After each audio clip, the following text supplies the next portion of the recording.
ഇന്ന് കർത്താവെ ജോലി ഭാരത്താലും ഒരുപാട് ക്ഷീണത്താലും ഞാൻ കടന്നു വന്നവരെ ഞങ്ങളെല്ലാവരും ഞങ്ങളുടെ കർത്താവ് സകല ക്ഷീണങ്ങളെടുത്ത് മാറ്റി കർത്താവ് വളരെ ശ്രദ്ധയോടെ അവിടുത്തെ വചനം ഗ്രഹിക്കുവാൻ, അത് മനസ്സിലാക്കുവാൻ, അത് ബുദ്ധിക്ക് തെളിവാകത്തക്ക വണ്ണം അത് ഞങ്ങളുടെ ഹൃദയങ്ങളിൽ ഗ്രഹിച്ചറിയുവാൻ എല്ലാവരെയും ഞങ്ങളുടെ പരിശുദ്ധാത്മാവ് സഹായിക്കണമെന്ന് ഞങ്ങൾ ഒരുമിച്ച് അങ്ങോട്ട് പ്രാർത്ഥിക്കുന്നു. കർത്താവെ വഴിയാത്രയിലായിരിക്കുന്ന ഞങ്ങളുടെ സഹോദരി സഹോദരന്മാരെ കൂട്ടിവരുത്തണം. ഞങ്ങൾക്ക് ഒരുമിച്ച് കർത്താവ് ഞങ്ങളുടെ മാറ്റമില്ലാത്ത വചനം പഠിച്ച് ഞങ്ങൾക്ക് യേശുവിനെ പോലെയായി തീർന്ന് ഞങ്ങളുടെ ഈ ആയുസ് മുഴുവനും ഞങ്ങളുടെ സ്വർഗീയ പിതാവിനെ പ്രസാദിപ്പിച്ച് കർത്താവ് ഞങ്ങൾക്ക് പ്രിയം വെച്ച് കാത്തിരിക്കുന്ന ആ സ്വർഗീയ തീരത്തിലേക്ക് കടന്നു പോകുവാൻ തക്കവണ്ണം കേൾക്കുന്ന വചനങ്ങളെല്ലാം ഞങ്ങൾ നിത്യത്തിലേക്ക് ഞങ്ങളുടെ ഹൃദയങ്ങൾ തിരിക്കണമെന്ന് ഞങ്ങൾ അങ്ങോട്ട് പ്രാർത്ഥിക്കുന്ന കർത്താവെ ലോകത്തിലെ ആകുല ചിന്തകളോ ഒന്നും ഞങ്ങളെ വലിഞ്ഞു മുറുക്കാതെ, ലോകത്തിലെ ഈ മറ്റൊരു ഭാരങ്ങളും ഞങ്ങളെ വലിഞ്ഞു മുറുക്കാതെ കർത്താവ് ഞങ്ങളുടെ ഹൃദയം പൂർണ്ണമായും ക്രിസ്തുവിലേക്ക് തിരിയുവാൻ, പൂർണ്ണമായും ഞങ്ങളുടെ വരും ലോകത്തിലേക്ക്, വരാനുള്ള ലോകത്തിലേക്ക്, ആ പുതിയ ലോകത്തിലേക്ക് തിരിക്കുവാൻ ഇന്ന് കേൾക്കുന്ന വചനങ്ങളെല്ലാം ഞങ്ങളെ സഹായിക്കണമെന്ന് ഇന്ന് രാത്രി ഞങ്ങൾ ഒരുമിച്ച് അങ്ങോട്ട് പ്രാർത്ഥിക്കുകയാണ്. പ്രാർത്ഥനയ്ക്ക് നന്ദി പറയുന്ന യേശുവിന്റെ നാമത്തിൽ തന്നെ ആമേൻ, ആമേൻ, ആമേൻ.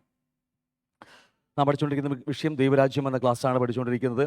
അതിൽ രണ്ട് കാര്യങ്ങളാണ്. ഒന്ന്, ഹെവൻലി ഫാമിലി ഉണ്ട് ദൈവരാജ്യത്തിനകത്ത്. രണ്ട്, ഗവൺമെൻറ് ഉണ്ട് നമുക്കുണ്ടായിരുന്നു. ഗവൺമെൻറ്റിനകത്ത് വരുന്ന കാര്യമാണ് നമ്മൾ ചിന്തിച്ചുകൊണ്ടിരിക്കുന്നത്.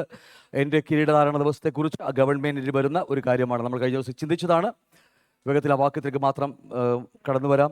കർത്താവ് നമ്മുടെ ആകാശമണ്ഡലിലേക്ക്, നമ്മുടെ സ്വർഗീയ സിയോണിൽ രാജാവായിരിക്കുന്നു എന്ന് നമ്മൾ കഴിഞ്ഞ ദിവസം ചിന്തിച്ചതാണ്. നമുക്ക് ദാനങ്ങളെ കിട്ടിയിരിക്കുന്നു, കൃപാവരങ്ങളെല്ലാം നമ്മുടെ പക്കലുണ്ട്. അത് ടീച്ചിങ് ആവട്ടെ, പ്രവചനമാവട്ടെ, ഏത് വരങ്ങളാവട്ടെ, 10-80ഓളം കൃപാവരങ്ങൾ നമുക്ക് വേദസ്വം നോക്കി കാണാൻ കഴിയും. ദാനങ്ങൾ ചെയ്യുന്നവരാകട്ടെ, ഏതുമാണെങ്കിലും അതെല്ലാം നമുക്ക് ദാനമായി ലഭിച്ചതാണ് എന്ന കാര്യം മറന്നു പോകരുത്. കഴിഞ്ഞ ദിവസം നമ്മൾ ചിന്തിച്ച് അവസാനിപ്പിച്ചത് ദൈവം കർത്താവിൻ്റെ വരവിനെക്കുറിച്ച് നമുക്ക് ഏറ്റവും അധികമായിട്ട് കാണാൻ കഴിഞ്ഞ ഒരു വേദവാക്യമാണ് 70 ആഴ്ചവട്ടത്തെക്കുറിച്ച്. കഴിഞ്ഞ ആഴ്ച നമ്മൾ അതിനെക്കുറിച്ച് പറഞ്ഞ് അവസാനിപ്പിച്ചതാണ്. നെബൂഖദ്നേസർ രാജാവിന് ദർശനം ലഭിച്ചപ്പോൾ ആ ദർശനത്തെ ദാനിയേൽ വിവരിച്ച കാര്യം കഴിഞ്ഞ വ്യാഴാഴ്ച നമ്മൾ പറഞ്ഞ് അവസാനിപ്പിച്ചു. നമ്മളിങ്ങനെ ബാബിലോൺ സാമ്രാജ്യവും, മേദ്യ പേർഷ്യ, ഗ്രീക്ക്, റോമ സാമ്രാജ്യം, പിന്നെ ഡെമോക്രസി, പിന്നെ ഇപ്പോൾ വരാൻ പോകുന്ന ആ യൂറോപ്യൻ യൂണിയനെ കുറിച്ചൊക്കെ നമ്മൾ കണ്ടു. അതിനുശേഷമാണ് നമ്മൾ പഠിച്ചുകൊണ്ടിരിക്കുന്ന കൈ തൊടാതെ പർവ്വതത്തിൽ പറഞ്ഞു വന്ന കല്ല് വന്ന് ആ ബിംബത്തെ ബിംബത്തെ എന്ന് പറയുന്നതൊക്കെ നല്ലത്, മാനുഷിക ഭരണകൂടത്തെ തകർത്ത് കളഞ്ഞിട്ട്, അതാണ് നല്ല വാക്ക്. ഈ ഭൂമിയിലായിരിക്കുന്ന മാനുഷിക ഭരണകൂടത്തെ തകർത്തിട്ട് ഈ ലോകം ഈ ഭൂമി മുഴുവനും ദൈവരാജ്യം വരുമെന്ന്, അക്ഷരികമായി ദൈവരാജ്യം വരുമെന്ന് നമുക്ക് വേദസ്വം പഠിപ്പിക്കുന്നുണ്ട്. അതിനെക്കുറിച്ചൊക്കെ നമ്മൾ ആഴമായി പിന്നീട് ചിന്തിക്കും. നമ്മൾ അതിനുശേഷം 1000 വർഷം ഭൂമിയെ കർത്താവ് വാഴുമെന്ന് നമ്മൾ കഴിഞ്ഞ ദിവസങ്ങളിൽ അല്പമായി ചിന്തിക്കാനിടയായി തീർന്നു. അതുകൊണ്ട് കഴിഞ്ഞ ദിവസം പറഞ്ഞ് ഇങ്ങനെ അവസാനിപ്പിച്ചത് ഇങ്ങനെയാണ്: ദൈവം 7 ദിവസം കൊണ്ട് ഉൽപ്പത്തിയിലെല്ലാം സൃഷ്ടിച്ചു. ഒരു ദിവസം ദൈവത്തിൻ്റെ കണ്ണിൽ 1000 വർഷം പോലെയും, 1000 വർഷം ഒരു ദിവസം പോലെയും നമ്മൾ ഉൽപ്പത്തി പുസ്തകത്തിൽ കണ്ടതാണ്. അപ്പോൾ 7 ദിവസം കൊണ്ട് ദൈവം എല്ലാം ഉണ്ടാക്കി. അതുകൊണ്ട് 7000 വർഷത്തെയാണ് ആയുസ് ഈ ഭൂമിക്കകത്ത്. 7000 വർഷം കൊണ്ട് ഇതിനകത്ത് എല്ലാം ദൈവത്തിൻ്റെ പ്രൊജക്റ്റ് അവസാനിക്കുമ്പോൾ നമ്മൾ ആ നിത്യതയിൽ കാണണം. അതാണ് ദൈവത്തിൻ്റെ ഹിതമെന്ന് പറയുന്നത്, അല്ലേ? ഈ ഭൂമിക്കകത്ത്, കാഴ്ചയാൽ കാണുന്ന ഭൂമിക്കകത്ത് 7000 വർഷം മാത്രം ആയുസ്സുള്ള ഈ ഭൂമിക്കകത്ത് ഒരു ദൈവത്തിൻ്റെ സ്വപ്നമുണ്ട്, അല്ലെങ്കിൽ ദൈവത്തിൻ്റെ ഹിതമുണ്ട്. അതാണ് ഈ 7000 വർഷം. നമ്മൾ കഴിഞ്ഞ ദിവസം ചിന്തിച്ചിങ്ങനെയാണല്ലേ, ആ 7000 വർഷത്തെ ആ പ്രൊജക്റ്റാണ് ഇന്ന് ഭൂമിയിൽ സംഭവിച്ചുകൊണ്ടിരിക്കുന്നത്. ഇത് അവസാനിക്കുമ്പോൾ, ഈ 7000 വർഷം കഴിഞ്ഞ് ഈ ഭൂമിയും ആകാശവും കത്തിപ്പോകുമ്പോൾ നമ്മൾ യഥാർത്ഥമായ ആ സ്വർഗീയ പർദീസയിൽ കാണണമെന്നുള്ളതാണ് ദൈവത്തെ നമ്മെക്കുറിച്ചുള്ള ഹിതം. അത് ഈ ആയുസ്സിൽ ഒരുപക്ഷെ മറ്റുള്ളവർക്ക് പറഞ്ഞാൽ മനസ്സിലായില്ലെങ്കിൽ നമുക്ക് പറഞ്ഞാൽ മനസ്സിലാവും. കാരണം ദൈവത്തിൻ്റെ ആത്മാവിനെ നാം പ്രാപിച്ചവരാ. കാരണം ഈ കാര്യങ്ങൾ ആരോട് ലോകത്തിലെ മനുഷ്യരോട് പറഞ്ഞാൽ അവർക്ക് ഭോഷത്വമായി തോന്നും. കാരണം ഇത് ഒന്നും ചിന്തിക്കാൻ പോലും കഴിയത്തില്ല. പക്ഷേ ഒരു ആത്മാവിനെ പ്രാപിച്ച ഒരു വ്യക്തിക്ക് ഈ വചനങ്ങൾ കേൾക്കുമ്പോൾ അകത്ത് ആത്മാവിൽ ഒരു ജീവൻ്റെ തുടിപ്പുകൾ നമുക്ക് കാണാൻ കഴിയും. കാരണം എത്രയോ പ്രവചനങ്ങൾ നിവർത്തീകരിച്ച് നമ്മുടെ കൺമുമ്പിൽ നിവർത്തീകരിച്ചുകൊണ്ടിരിക്കുന്നത് അതെല്ലാം കർത്താവിൻ്റെ വരവിനെക്കുറിച്ചും ഈ ലോകത്തിൻ്റെ സമാപ്തിയെക്കുറിച്ചും വിളിച്ചു പറയുന്നു എന്ന് നമുക്ക് കാണാൻ കഴിയും. അതുകൊണ്ട് തലകളെ, ഈ പാട്ടുകൾ പാടിയ പോലെ തലകളെ ഉയർത്തുവിൻ, നമ്മുടെ കർത്താവ് വരാൻ സമയമായിരിക്കുന്നു. വളരെ ചെറിയ നാൾ മാത്രം, എത്ര ദിവസം പോലും നമ്മൾ ഈ ഭൂമിയിൽ ഉണ്ടാകും എന്ന് പറയാൻ പറ്റത്തില്ല. കാരണം അത്രമാത്രം ലോകം അതിൻ്റെ സമാപ്തിയിലേക്ക് പോയിക്കൊണ്ടിരിക്കുന്നു. അപ്പോൾ നമ്മൾ കണ്ടതാണ്. അതിനുശേഷം സ്വർഗവും, ഉൽപ്പത്തി പുസ്തകത്തിൽ സ്വർഗവും ഭൂമിയിൽ ഒരുമിച്ചായിരുന്നു നമുക്ക് കണ്ട ഏദൻ തോട്ടത്തിലല്ലേ. അതിനുശേഷം പിന്നെയും പാപനിമിത്തം എല്ലാം നഷ്ടപ്പെട്ടു പോയെങ്കിലും പിന്നെയും സ്വർഗവും ഭൂമിയുമുള്ളത് എല്ലാം പിന്നെയും ക്രിസ്തുവിൽ ഒന്നായി ചേർക്കുക എന്നിങ്ങനെ കാലത്തിൻ്റെ സമ്പൂർണ്ണത എന്ന് പറഞ്ഞാൽ കാലത്തിൻ്റെ ഒടുവിൽ ദൈവത്തിൻ്റെ വ്യവസ്ഥയുണ്ട്. അതാണ് 1000 ആണ്ടെന്ന് പറയുന്നത്. സ്വർഗവും ഭൂമിയിൽ 1000 ആണ്ടിൽ ഒന്നിക്കുന്നു. അങ്ങനെ ഭൂമിയിലെ മനുഷ്യർക്ക് ദൈവം വാഴുന്നത് എങ്ങനെയാണെന്ന് കാണിച്ചു കൊടുക്കാൻ വേണ്ടിയാണ്. ഈ ഏതാണ്ട് 6000 വർഷമായി പിശാചാണ് ഭൂമിയെ ഭരിച്ചുകൊണ്ടിരിക്കുന്നത്, അല്ലേ? മനുഷ്യൻ്റെ മേൽ ഭരിച്ചുകൊണ്ടിരിക്കുന്ന കഷ്ടതയും ദുഃഖവും നിരാശയും യോബ് പറയുന്നുണ്ട്. എന്താ പറയുക, കഷ്ടത്തിനായി വേറൊരു വാക്ക് വചനം പറയുന്നത്, കഷ്ടത്തിനായ മനുഷ്യൻ ജനിച്ചിരിക്കുന്ന യോ പറയുന്നുണ്ട്. വേറൊരു നല്ലൊരു വാക്ക് യോ പറയുന്നുണ്ട്. എന്തുവാ കിട്ടുക? അപ്പോൾ എന്താണെങ്കിലും ആ മനുഷ്യന് ദൈവം ഭരിക്കുന്ന രാജഭരണം യഥാർത്ഥമായി കാണാൻ കഴിയുന്നത് അന്നായിരിക്കും. അത് 1000 ആണ്ടിലാണ്. അതുകൊണ്ട് നമ്മൾ പഠിച്ചത് സ്വർഗവും ഭൂമിയിലുമുള്ളത് എല്ലാം പിന്നെയും ക്രിസ്തുവിൽ ഒന്നായി ചേർക്കുന്ന ഒരു ദൈവത്തിൻ്റെ കാലസമ്പൂർണ്ണതയിലൊരു വ്യവസ്ഥയുണ്ട്, അല്ലേ? അതെവിടെയാണ് സംഭവിക്കുന്നത്? 1000 ആണ്ടിൽ സംഭവിക്കാൻ പോവുകയാണ്. അവിടെയാണ് സ്വർഗവും ഭൂമിയും ഒന്നിക്കുന്നത്. മറ്റൊരു വ്യക്തി പറഞ്ഞാൽ ദൈവം ഭൂമിയെ ഭരിക്കാൻ വരുന്നു. അതാണ് നല്ല വാക്കെന്ന് പറയും. ദൈവം മനുഷ്യനിൽ ഇറങ്ങി വരുന്നു, മനുഷ്യൻ ഭൂമിയെ ഭരിക്കാൻ പോകുന്നു. നമ്മളതൊക്കെ കുറിച്ച് കണ്ടതാണ്, നമ്മൾ ഇതും പഠിച്ചതാണ്, അല്ലേ? അവസാനം ശൗൽ രാജാവിലൂടെ ഭൂമിയിൽ ഒരു രാജഭരണം ദൈവം കൊടുത്തു. പക്ഷേ പിന്നീട് യഹൂദാ ഗോത്രത്തെ അല്ലെങ്കിൽ ഇസ്രായേൽ ഗോത്രത്തെ മുഴുവനുമായി ഭരിച്ച 2 രാജാക്കന്മാരേ ഉള്ളൂ നമുക്കറിയാം. ഒന്ന് ദാവീദും മറ്റത് ശലോമോൻ രാജാവ്. അവരുടെ ശേഷം പിന്നീട് തെക്കേ രാജ്യം വടക്കേ രാജ്യം എന്ന് പറഞ്ഞ് 10 രാജ്യങ്ങൾ, വടക്കേ രാജ്യം തെക്കേ രാജ്യം, ബെന്യാമീൻ ഗോത്രവും അതുപോലെ യഹൂദ ഗോത്രം എന്ന് പറയുന്ന 2 ഗോത്രങ്ങളായി തിരിഞ്ഞുപോയി. അങ്ങനെയാണ് രാജഭരണം ആരംഭിച്ചത്. അങ്ങനെ വീണ്ടും അതിൻ്റെ ഒടുവിൽ വന്നു 3 മാസം സിദക്കിയാവ് ഭരിച്ചു. അതോടുകൂടി ദൈവത്തിൻ്റെ മക്കളായ ഇസ്രാ മക്കളിൽ നിന്ന് രാജഭരണം കൈവിട്ടുപോയി. പിന്നീട് ജാതികൾ ലോകത്തെ ഭരിക്കാൻ തുടങ്ങി എന്നൊക്കെ നമ്മൾ കഴിഞ്ഞ ദിവസങ്ങളിൽ ചിന്തിച്ച കാര്യമാണ്. വിട്ടുപോകുന്നു. നമ്മൾ ചെറിയാട്ടിൻകൂട്ടമേ ഭയപ്പെടേണ്ട, ദൈവം നമുക്ക്, പിതാവ് നമുക്ക്, മറന്നു പോകരുത്. എന്ത് തരാൻ വേണ്ടി ആഗ്രഹിക്കുന്നത്? രാജത്വം, രാജഭരണം തരാൻ വേണ്ടി. കിങ് പ്ലസ് ഡൊമീനിയൻ, രാജാവ് പ്ലസ് വാഴ്ച തരാൻ വേണ്ടി ദൈവം നമ്മളെക്കുറിച്ച് ആഗ്രഹിക്കുന്നു. അത് പറയാൻ വേണ്ടി കർത്താവ് ഭൂമിയിലേക്ക് ഇറങ്ങി വന്നത്, അല്ലേ? നമുക്കറിയാമല്ലേ, കർത്താവ് ഭൂമിയിൽ പ്രസംഗിച്ചത്, ശിഷ്യന്മാർ പ്രസംഗിച്ചതൊക്കെ ഒറ്റ കാര്യം മാത്രമേ ഉള്ളൂ, ദൈവരാജ്യത്തെക്കുറിച്ച് മാത്രമാണ്. ഓക്കെ, കർത്താവ് സഹായിക്കട്ടെ. അതുകൊണ്ട് ലൂക്കോസ് 19-ാം അധ്യായത്തിൽ പറഞ്ഞു, റാത്തുലികൾ എന്താ പറയുക, വ്യാപാരം ചെയ്യുന്നവർക്ക് 5 പട്ടണത്തിലും 10 പട്ടണത്തിലേക്ക് ദൈവം നമ്മളെ അധികാരിയാക്കി വാഴിക്കുമെന്ന കാര്യം മറന്നു പോകരുത്. ഇത് പറഞ്ഞതല്ല മനുഷ്യനല്ല, ദൈവമാണ് പറഞ്ഞിരിക്കുന്നത്. അത് സംഭവിച്ചിരിക്കും. നമ്മൾ ഒരുങ്ങുകയാണ്. നമ്മൾ ഈ കാലഘട്ടത്തിൽ വചനം പഠിച്ച് നമ്മൾ ഒരുങ്ങുന്നത് ആ രാജവാഴ്ചയ്ക്ക് വേണ്ടിയാണ്. ഞാൻ പറഞ്ഞ് ഗ്രഹിച്ചോ നിങ്ങളെല്ലാവരും? ഓക്കെ, അതുകൊണ്ട് അത് കണ്ടു വേണം നമ്മളിപ്പോൾ ചെയ്യാനായിട്ട്. നമ്മുടെ പ്രവൃത്തികൾ, നമ്മുടെ ചിന്തകൾ, നമ്മുടെ ഓരോ പ്രശ്നങ്ങൾ വരുമ്പോൾ നമ്മൾ ഇടപെടുന്ന രീതികളൊക്കെ, ഒറ്റവാക്കി പറഞ്ഞാൽ വേദപുസ്തകത്തിൽ മറഞ്ഞും ഒളിഞ്ഞും പറയുന്നൊരു മറ്റൊരു വിശ്വാസം, പ്രത്യാശ എന്നൊക്കെ എല്ലാം ശരിയൊക്കെ ഉണ്ട്. എല്ലാം ഉണ്ടെങ്കിലും ഒളിഞ്ഞും മറഞ്ഞുമായി ദൈവം കർത്താവ് പഠിപ്പിക്കുന്ന ഒരു വാക്യമുണ്ട് നമുക്ക്. ക്രിസ്തുവിനെക്കുറിച്ചുള്ള പരിജ്ഞാനം, ദൈവത്തെക്കുറിച്ചുള്ള പരിജ്ഞാനം എന്നൊക്കെ പറയുന്ന വാക്കുകളുണ്ടല്ലോ. ശരിക്കും പറഞ്ഞാൽ ആ പരിജ്ഞാനമാണ് ഒരുവനെ തികഞ്ഞവനാക്കുന്നത്. ഞാൻ അതിനെക്കുറിച്ച് പിന്നീട് എപ്പോഴെങ്കിലും ക്ലാസ് എടുക്കും, പരിജ്ഞാനത്തെക്കുറിച്ച് മാത്രം ക്ലാസ് എടുക്കുക. കാരണം അതറിയുമ്പോഴാണ് നമുക്ക് നമ്മുടെ ജീവിതത്തിൽ അനുഭവിക്കാൻ കഴിയുന്നത്. ഞാൻ ചോദിച്ചാൽ, നമ്മൾ സ്വർഗത്തിൽ പോകാൻ പോകുന്ന ആൾക്കാരെ നമുക്കറിയാം, അല്ലെങ്കിൽ ക്രിസ്തുവിൽ പ്രാപിച്ച് നമ്മൾ സ്വർഗത്തിൽ അല്ലെങ്കിൽ പിതാവിൻ്റെ ഭവനത്തിൽ പോകാൻ പോകുന്ന ആൾക്കാരാണ്. ആ സ്വർഗീയ അനുഭവം നമുക്ക് ഇന്ന് അനുഭവിക്കാൻ കഴിയുന്നുണ്ടോ?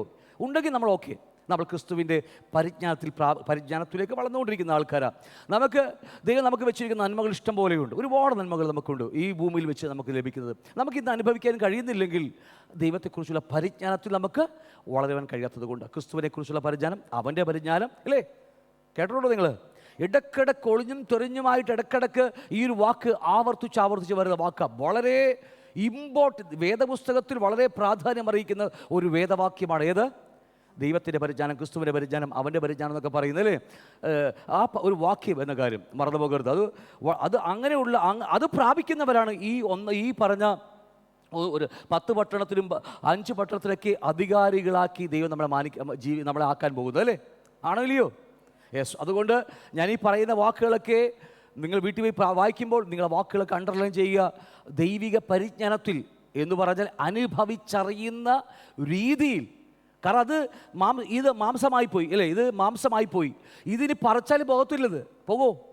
പോകണമെങ്കിൽ ഞാൻ മരിക്കണം. അതുപോലെയാണ് അതുപോലെയാ ദൈവത്തെക്കുറിച്ചുള്ള പരിജ്ഞാനം. ചാകേണ്ടി വന്നാലും, മരിക്കേണ്ടി വന്നാലും, നഷ്ടമാകേണ്ടി വന്നാലും, ആരെല്ലാം വിട്ടുപിരിയേണ്ടി വന്നാലും വിട്ടുപിരിയാൻ, പറിച്ചു കളയാൻ കഴിയാതെയുള്ള ഒരു ദൈവികമായ പരിജ്ഞാനത്തിലേക്ക് വളർന്നു വരുമ്പോൾ നമുക്കിതൊക്കെ അനുഭവിക്കാൻ കഴിയുന്നത്. നമ്മുടെ വിഷയം അതല്ലല്ലോ, വിട്ടുപോകുന്നു. അപ്പോൾ അതുകൊണ്ട് കർത്താവ് നമ്മെ വിളിച്ചത് രാജാക്കന്മാരായിട്ടാണ്. അതുകൊണ്ട് മാലാഖി പുസ്തകം നമ്മൾ കഴിഞ്ഞ ആഴ്ച പറഞ്ഞ് അവസാനിപ്പിച്ചത് എങ്ങനെയാണ്? ഞാൻ ഉണ്ടാക്കുവാനുള്ള ദിവസത്തിൽ അവൻ എനിക്ക് ഒരു നിക്ഷേപമായിരിക്കും, ഒരു നിധിയായിരിക്കും. നമുക്ക് ദൈവത്തെക്കുറിച്ച് പറയാം. എഫേസ്യ ലേഖനം 1-ാം അധ്യായം 18, 19, 20 വാക്യങ്ങളല്ലേ? എന്താ? വിളിയാലുള്ള ആശ 1, 2 അവനിലുള്ള, ഓർമ്മയുണ്ടോ നിങ്ങൾക്ക് ആ വാക്യം? എന്തൊക്കെയാണ് 3 കാര്യങ്ങൾ? 1 നാം വിളിയാലുള്ള ആശ, അല്ലെങ്കിൽ നമ്മളെക്കുറിച്ചുള്ള ദൈവഹിത, ദൈവത്തിൻ്റെ ആശ എന്താ അതല്ലേ. രണ്ടാമത് മലയാളത്തിൽ വേറൊരു വാക്യം, മലയാളത്തിൽ അത് ലാസ്റ്റ് ജ്ഞാനത്തിൻ്റെ വെളിപ്പാടിൻ്റെ അത് അടുത്ത വാക്യങ്ങളാണ്. മൂന്നാമത് ആശ പരിശുദ്ധാത്മാവിൽ നമ്മെ നിറക്കുന്നു. രണ്ടാമത്തെ വാക്യമുണ്ടല്ലോ എഫേസ്യർ 1:19 വാക്യം.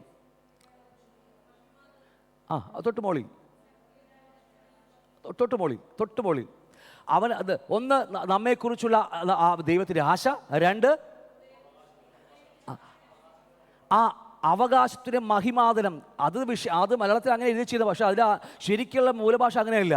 ദൈവത്തിന് നമ്മളിലൊരു അവകാശമുണ്ടെന്നാണ് പറഞ്ഞു വരുന്നത്. ഞാൻ പറഞ്ഞ അർത്ഥം മനസ്സിലായി ഗ്രഹിച്ചു നിങ്ങൾക്ക്. ദൈവത്തിന് എന്നിലൊരു അവകാശമുണ്ട്. അത് നല്ല വാക്കതാ, നല്ല മൂലഭാഷ കിടക്കുന്ന വാക്ക്. ദൈവത്തിന് എന്നിലൊരു അവകാശമുണ്ട്. അതുകൊണ്ടാണ് പറഞ്ഞത് ഞാൻ ഉണ്ടാക്കുവാനുള്ള ദിവസം അല്ലേ, വരാനിരിക്കുന്ന ദിവസം അവൻ എനിക്ക് ഒരു നിക്ഷേപമായിരിക്കും. ആരാ? ദൈവം ഇന്ന് നമ്മളിൽ നമ്മെ നിക്ഷേപമാക്കി മാറ്റിക്കൊണ്ടിരിക്കുക. ദൈവത്തിന് വിലപ്പെട്ട നിക്ഷേപം അവൻ്റെ പുത്രനെ നമ്മുടെ ഉള്ളിലാക്കി നമ്മെ പുത്രനെ പോലെ പണിതുകൊണ്ടിരിക്കുമ്പോൾ ദൈവത്തിന് വേണ്ടി നമ്മൾ നിക്ഷേപമായി മാറുകയാണ്. അതുകൊണ്ട് തൊട്ട് ഈ വെളിയാലുള്ള ആശ കഴിഞ്ഞിട്ട് അവരിൽ എന്നിലൊരു ഇതുണ്ട്, എന്താ പറയുക, ഒരു അവകാശമുണ്ട്. ആ അവകാശമാണ്, ദൈവത്തിനാണ് എന്നിൽ അവകാശമായിരിക്കുന്നത്. എൻ്റെ വാക്കുകളൊക്കെ ഒന്ന് ശ്രദ്ധിച്ച് നോക്കണേ, അത് വളരെ ആഴത്തിലുള്ള വാക്കാണത്. നമ്മൾ പറഞ്ഞു വിടും, ഒരു വെളിയാലുള്ള ആശയം എന്നൊക്കെ പറഞ്ഞ് വായിച്ചു വിടും. പക്ഷെ അതല്ല, അവനിൽ എന്നിലൂടെ ഒരു നിധി. അത് തന്നെ ഇവിടെ പറയുന്നത്, അവൻ എനിക്ക് ഒരു നിക്ഷേപമായിരിക്കും എന്ന് സൈന്യങ്ങളെ യഹോവ അരുൾ ചെയ്യുന്നു. ഒരു മനുഷ്യൻ തനിക്ക് ശുശ്രൂഷ ചെയ്യുന്ന മകനെ ആദരിക്കുന്നത് പോലെ ഞാൻ അവരെ ആദരിക്കും. എന്നാളാ? ആ ദിവസത്തിൽ, വരാനിരിക്കുന്ന ദിവസം, വരാനിരിക്കുന്ന ലോകത്തിൽ നമ്മളെ മാനിക്കുന്നൊരു ദിവസമുണ്ട്. ഇന്ന് നമ്മുടെയൊക്കെ കർത്താവ് തന്ന ആയുസില്ലേ? ഞാൻ ഒരു ചോദ്യം ചോദിക്കുക. നമ്മൾ 25-30 വർഷമൊക്കെ ആയില്ലേ വിശ്വാസത്തിൽ? ചോദിക്കുക, കർത്താവിനോട് നമ്മൾ എന്ത് ചെയ്തു? ആരും ആൻസർ ഒന്നും പറയണ്ട, ഞാൻ ചുമ്മാ ചോദിച്ചത് മാത്രമേ, വെറുതെ ചോദിച്ചത് മാത്രമേ ഉള്ളൂ. നോക്കിയേ, ഈ ആയുസ് സത്യത്തിൽ ഒരു ക്രിസ്ത്യ ജീവിതം എന്ന് പറഞ്ഞാൽ കർത്താവ് നമ്മെ വിലക്ക് വാങ്ങിയിട്ട് ഈ ഭൂമിയിലേക്ക് നമ്മെ വിടുകയാണ്. നമുക്ക് വേണ്ടിയല്ല, അവനെ ലോകത്തിൽ കാണിക്കാൻ വേണ്ടിയാണ്. എൻ്റെ വാക്ക് ഇത്തിരി കഠിനമാണ്, എനിക്കറിയാം, ഇത്തിരി കഠിനമായ വാക്കാണ്. സത്യത്തിൽ നമ്മൾ ആ ക്രിസ്തുവിനെ പ്രാപിച്ച് അല്ലെങ്കിൽ രക്ഷ പ്രാപിച്ച് നമ്മൾ ലോകത്തിലേക്ക് പോകുകയാണ്. മീൻസ് നമ്മുടെ ഇഷ്ടം പ്രാപിക്കാൻ വേണ്ടി പോകുകയാണ്, സൺഡേ മാത്രം വിശ്വാസിയായി നിന്നിട്ട്. പക്ഷേ നിങ്ങൾ ഓർക്കണം, ഈ വാക്കുകളൊക്കെ ഞാൻ ദൈവവേലയുടെ മഹത്വം എന്ന് പറഞ്ഞ ക്ലാസ് ഉണ്ട്, അത് ഈ ആഴമായി ക്ലാസ് എടുക്കും നമ്മൾ. ഒരു മനുഷ്യൻ തനിക്ക് ശുശ്രൂഷ ചെയ്യുന്ന മകനെ ആദരിക്കുന്നൊരു ദിവസമുണ്ട്. ഈ ആയുസ് നാം ദൈവം നമ്മളെ അവൻ്റെ പുത്രൻ്റെ ജീവനെ കൊടുത്ത് നമ്മളെ വിലക്ക് വാങ്ങിയത് ദൈവത്തിന് വേണ്ടി ജീവിക്കാൻ വേണ്ടിയാണ്. പക്ഷേ നമ്മൾ ദൈവകൃപ കൊണ്ടും ദൈവത്തിന് എന്താ പറയുക, നമ്മൾ ദൈവത്തോട് പ്രാർത്ഥിച്ചൊക്കെ നമ്മുടെ ഇഷ്ടമാണ് നിവർത്തിച്ചുകൊണ്ടിരിക്കുന്നത്, നമ്മുടെ സാമ്രാജ്യമാണ് നാം വളർത്തിക്കൊണ്ടിരിക്കുന്നത്. അങ്ങനെയല്ലേ? അത് തന്നെയാണ് സത്യം, ഞാൻ പറയാം, അത് തന്നെയാണ്. പക്ഷേ ഒരു ബുദ്ധിമാനൊരു മനുഷ്യൻ എന്താ ചെയ്യുന്നറിയാമോ? ഈ ആയുസ്, അതുകൊണ്ട് ആ സ്വയത്തെ ത്യജിച്ചിട്ട് ഈ ആയുസ് മുഴുവനും അവന് വേണ്ടി ജീവിക്കുന്നത് എന്താണെന്ന് അറിയാമോ? ഒരു ദിവസമുണ്ട്, വരാനിരിക്കുന്ന ദിവസം, വരാനിരിക്കുന്ന ലോകം, അന്ന് ലഭിക്കാൻ പോകുന്ന നന്മകൾ പരിജ്ഞാനത്തിൽ, ഞാൻ പറഞ്ഞില്ലേ, അവനെക്കുറിച്ചുള്ള പരിജ്ഞാനത്തിൽ നാം കണ്ടു കഴിയുമ്പോഴുണ്ടല്ലോ, അതൊക്കെ അനുഭവിച്ചു കഴിഞ്ഞു നമ്മളൊക്കെ. എൻ്റെ വാക്ക് ഗ്രഹിക്കാൻ പറ്റുന്നുണ്ടോ നിങ്ങൾക്ക്? ഹല്ലേലൂയ. അന്ന് ലഭിക്കാൻ പോകുന്ന കാര്യങ്ങൾ ഇന്ന് കണ്ടു കഴിഞ്ഞു. അതാ പരിജ്ഞാനം എന്ന് പറയുന്ന വാക്കിനർത്ഥം. അത് പറിച്ചു കളഞ്ഞാലും പുകത്തില്ലിനി. എൻ്റെ ജീവിതമായി അത് മാറിപ്പോയത്. കാരണം ഈ നന്മകളെക്കുറിച്ച് നമ്മൾ അറിയാതെയാണ് നമ്മൾ ജീവിക്കുന്നതെങ്കിൽ നമ്മൾ എങ്ങോട്ടാണ് പോകാൻ പോകുന്നത്? ഇല്ലേ? ഇത് അറിയുന്നവനുണ്ടെന്നറിയാമോ? രാവും പകലും അവർ കർത്താവിന് വേണ്ടി ജീവിക്കും. അവന് വേറെ ഒന്നുമില്ല, അവനെല്ലാം വിടും. എല്ലാം വിടുമെന്ന് പറഞ്ഞ് ജോലി വേണ്ടെന്നല്ല ഞാൻ പറയുന്നത്. ജോലി വേണ്ട, കുടുംബം വേണ്ടെന്നല്ല, എല്ലാം വേണം. പക്ഷേ ഒന്നാമത്തെ അല്ലേ, ഫസ്റ്റ് പ്രിഫറൻസ് ഒക്കെ പറയില്ല നമ്മൾ, ഒന്നാമത്തെ ആഗ്രഹം ദൈവത്തിന് ഇഷ്ടം ഭൂമി ചെയ്യുന്നുള്ളതാണ്. ഒറ്റക്കാര്യം മാത്രമേ ഉള്ളൂ. ചിതറിപ്പോയ പാപം നിമിത്തം ചിതറിപ്പോയ ആത്മാവിൻ്റെ അല്ലേ, ആദമിൻ്റെ മക്കളെ പിടിച്ചെടുത്ത മാത്രം പോരല്ലോ. ഇപ്പോൾ ഇഷ്ടം പോലെ ആത്മാക്കളെ നേടുന്ന ആൾക്കാർ നമ്മൾ പറയും, ഒരുപാട് നമ്മൾ ആത്മാക്കളെ നേടിയെന്നൊക്കെ നമ്മളൊക്കെ ഇടയ്ക്ക് പറയാറുണ്ട്. ഞങ്ങൾ ഇഷ്ടംപോലെ സാക്ഷ്യം കേട്ടിട്ടുണ്ട്. ലക്ഷക്കണക്കിന് ആൾക്കാരെ നേടിയ ആൾക്കാരൊക്കെ എനിക്കറിയാം. പക്ഷേ അങ്ങനൊരു വാക്ക് വേദോസത്തിലില്ല. ഞാൻ ഇഷ്ടംപോലെ ആത്മാക്കളെ നേടിയെന്നൊക്കെ പറഞ്ഞ വാക്ക് അല്ലെ, വീരവാദം പറയില്ലേ, വീരവാദം പറയാറ് നമ്മൾ. ഞാൻ ഇഷ്ടംപോലെ ആത്മാക്കളെ നേടിയെന്നൊക്കെ പറഞ്ഞ് വീരവാദം പറയാറുണ്ട്. പക്ഷേ അങ്ങനത്തെ വാക്ക് ബൈബിളിൽ ഇല്ല. ആത്മാക്കളെയല്ല. പത്രോസിനോട് പറയുന്നറിയാമോ? ഞാൻ നിന്നെ പറഞ്ഞോ, ശരി തന്നെയാ, മനുഷ്യനെ പിടിക്കുന്നവനാക്കാന്നാ പറഞ്ഞത്. ഹല്ലേലൂയ. നിന്റെ സർവ്വലോകം നേടിയാലും നിന്റെ ആത്മാവല്ല, പറ, നിന്റെ പ്രാണൻ, സോള്. ഞാൻ പറഞ്ഞ ഞാൻ നിന്നെ മനുഷ്യനെ പിടിക്കുന്നവനാക്കാം. ആടം എന്നൊരു വാക്കാണ്, ഒരു ചുവന്ന മണ്ണ് കൊണ്ടുണ്ടാക്കുന്ന ആ വാക്ക് അവിടെ വന്നിരിക്കുന്നത്. മനുഷ്യനെ പിടിക്കുന്ന എങ്ങനെയാണെന്നറിയാമോ? ഒരായുസ് ആത്മാവിനെ നേടി, ശരി തന്നെയാ, ദൈവകൃപ കൊണ്ട് അവൻ്റെ പേര് ജീവൻ്റെ പുസ്തകത്തിൽ ഉള്ളത് കൊണ്ട് നമ്മൾ അവനെ നേടിയിട്ട് അവനെ നമ്മൾ പറഞ്ഞ് പഠിപ്പിച്ച്, അല്ലേ, നമ്മൾ അവൻ്റെ ഹൃദയത്തിനകത്ത് ദൈവരാജ്യം എഴുതി വെച്ച് സ്വർഗത്തിൽ അവനെ എത്തിച്ചേരുമ്പോഴാണ് എനിക്ക് നിങ്ങൾക്ക് പ്രതിഫലമുള്ളത്. അങ്ങനെയെങ്കിൽ നമ്മൾ എത്ര പേരെ നേടി? എത്ര പേരെ നേടി? നമ്മൾ ആത്മാക്കളെ നേടി, ശരി തന്നെയാണ്. അവനെ സ്വർഗത്തിൽ എത്തിപ്പെടാം, എത്താതിരിക്കുക നമ്മൾ. ഓക്കെ, നല്ല അത് ഇല്ലയെന്ന് ഞാൻ പറയുന്നില്ല, ഉണ്ട്. പക്ഷെ അതിനേക്കാൾ അപ്പുറമാണ് ഒരുവനെ നമ്മൾ ദൈവവചനത്തെ പറഞ്ഞു കൊടുത്ത് അവനിലെ സകല ഈ മത്തായി 28-ാം അധ്യായത്തിൽ വാക്കുണ്ടല്ലോ, അവനെ ചട്ടങ്ങളിലും പ്രമാണങ്ങളിലും നടക്കുമാ. നമ്മളെ പഠിപ്പിക്കുക. നമ്മുടെ ഉത്തരവാദിത്വം അത്. നമ്മൾ കാണാതെ നമുക്ക് പഠിപ്പിക്കാൻ പറ്റുമോ? നമുക്കറിയാതെ നമുക്ക് നിത്യതയെക്കുറിച്ച് അറിയില്ലെങ്കിൽ നമ്മളെങ്ങനെ പഠിപ്പിച്ചു കൊടുക്കാനാ? ഓക്കെ, നമ്മുടെ വിഷയം വിടുകയാണ്. ഞാൻ പറഞ്ഞത്, ഒരു മനുഷ്യൻ തനിക്ക് ശുശ്രൂഷ ചെയ്യുന്ന മകനെ ഈ ആയുസ്സിൽ നമുക്ക് പൂർണ്ണ അവകാശവും പൂർണ്ണ സ്വാതന്ത്ര്യവുമുള്ള ഈ ആയുസ്സിൽ നമ്മൾ അത് കർത്താവിന് വേണ്ടി മാറ്റിവെച്ചിട്ട് കർത്താവിനെ സേവിക്കുമ്പോൾ, ശുശ്രൂഷിക്കുമ്പോൾ ഒരു കാര്യം മറന്നു പോകരുത്. അങ്ങനെയുള്ളവരെ സ്വർഗത്തിൽ ആ ദിവസം, അല്ലേ, ഞാൻ ഉണ്ടാക്കുവാനുള്ള ദിവസം, അല്ലെങ്കിൽ വരാനിരിക്കുന്ന ലോകത്തിൽ ഞാൻ അവരെ മാനിക്കും. എന്നൊക്കെ വല്ലപ്പോഴൊക്കെ സ്വപ്നം കാണും സഹോദരങ്ങളെ. ഹല്ലേലൂയ.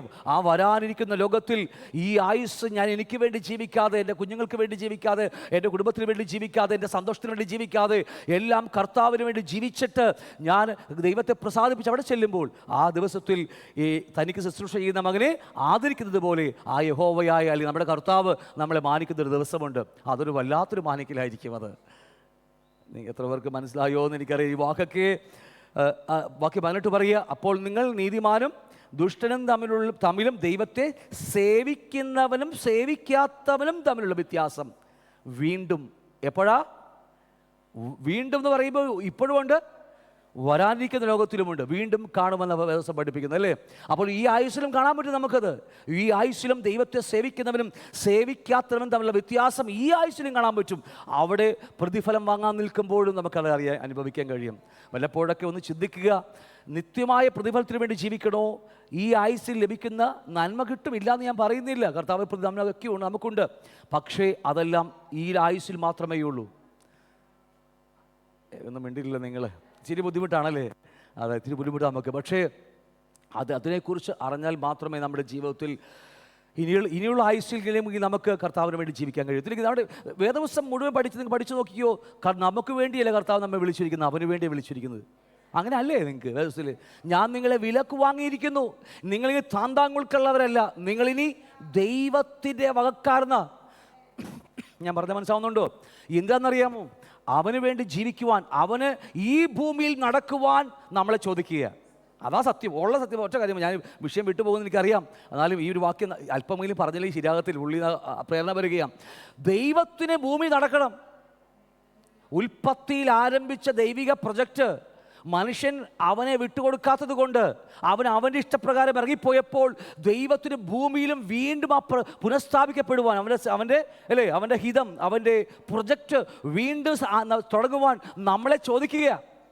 എന്നിൽ വസിച്ച് എന്നിലൂടെ നടക്കാൻ വേണ്ടിയ ദൈവത്തിന് ഈ ഭൂമിയിൽ ദൈവം എന്നിൽ വസിച്ചുകൊണ്ട് എന്നിലൂടെ ഭൂമിയിൽ ദൈവത്തിൻ്റെ പ്രവൃത്തി ചെയ്യാൻ വേണ്ടിയാണ്. എത്ര ദൈവത്തിൻ്റെ പ്രൊജക്റ്റാന്ന് നോക്കിയേ നമ്മളൊക്കെ. ഗ്രഹിച്ചോ ഇല്ലയോ? ഗ്രഹിക്കാൻ ശ്രമിച്ചു നോക്ക്. ഞാൻ പറഞ്ഞത് മാത്രമേ ഉള്ളൂ. ഹല്ലേലൂയ. വരാനിരിക്കുന്ന നന്മയെക്കുറിച്ച് അറിയുമ്പോൾ മാത്രമേ നമുക്ക് ഈ ആയുസ് കളയാൻ കഴിയത്തുള്ളൂ. ഇല്ലെങ്കിൽ നമുക്ക് ഈ ആയുസ് നമുക്ക് വേണ്ടി ജീവിച്ചല്ലെങ്കിൽ നമ്മൾ സൺഡേ മാത്രം വന്ന് അല്പം കാര്യങ്ങൾ മാത്രം ചെയ്ത് നമ്മൾ ജീവിച്ചങ്ങ് പോകും. പക്ഷേ വരാനിരിക്കുന്ന ലോകത്തിൽ സമ്പന്നന്മാരാക്കുക എന്നുള്ളതാണ് എൻ്റെ ജോലി. മീൻസ് കർത്താവിനെ ഏൽപ്പിച്ചിരിക്കുന്ന ജോലി എന്താണെന്നറിയാമോ? മനുഷ്യ ഹൃദയങ്ങൾ തിരിച്ച് യഥാർത്ഥമായ ദൈവഹിതം മനുഷ്യ ഹൃദയത്തിൽ എഴുതി കൊടുക്കാൻ വേണ്ടിയാണ്.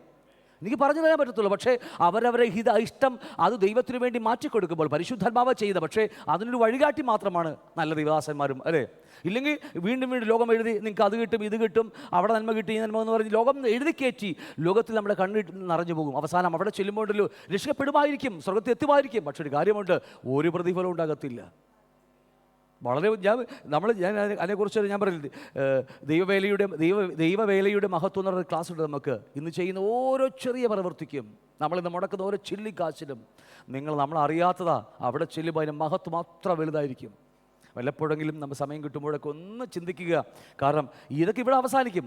എനിക്കൊരാഗ്രഹമുള്ളൂ, നിങ്ങൾ എല്ലാവരും അവിടെ എത്തിപ്പെട്ടാൽ മാത്രമല്ല സ്വർഗത്തിലെ നിത്യമായ സമ്പാദ്യമായി എത്തിപ്പെടണമെന്നുള്ള ആഗ്രഹമായി എനിക്ക് എല്ലാവരും.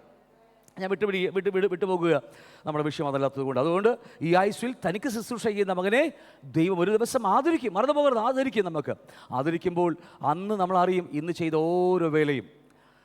വിട്ടുപോകുന്നു. നമുക്ക് കഴിഞ്ഞ ദിവസങ്ങൾ ചിന്തിച്ചതാ വിടുക. നമുക്കറിയാം അബ്രഹാമിനും സാറയെയും കുറിച്ച് പഠിച്ചപ്പോൾ നമുക്ക് ആ വാക്ക് കഴിഞ്ഞ പണ്ടത്തെ ക്ലാസ് എടുത്ത് പറഞ്ഞതാ. അബ്രഹാമിനും സാറയ്ക്ക് വാഗ്ദത്തം ലഭിച്ചല്ലേ? വാഗ്ദത്തം ലഭിച്ചെങ്ങനെയാ? അബ്രഹാമിനോട് പറഞ്ഞത് 17:4 മുതൽ 6 വരെ പഠിക്കുമ്പോൾ ദൈവം ഒരു നിയമം ചെയ്തപ്പോൾ എന്താ പറഞ്ഞത് അബ്രഹാമിനോട്?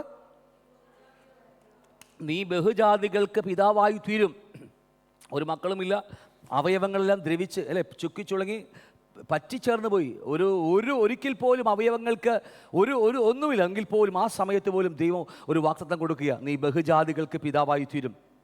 അവിടെ പറയാ, ഞാൻ നിന്നെ അധികമായി വർദ്ധിപ്പിച്ച് അനേക ജാതികളാക്കും, നിന്നിൽ നിന്ന് രാജാക്കന്മാരും ഉത്ഭവിക്കും. അപ്പോൾ കർത്താവ് വെറുതെ പറഞ്ഞതല്ല, ഞാൻ അതിനെക്കുറിച്ച് എടുക്കാം. അപ്പോൾ ദൈവം അബ്രഹാമിന് പറഞ്ഞ വാഗ്ദത്തം എന്താ? ഞാൻ നിന്നെ ബഹുജാതികൾക്ക് പിതാവാക്കും.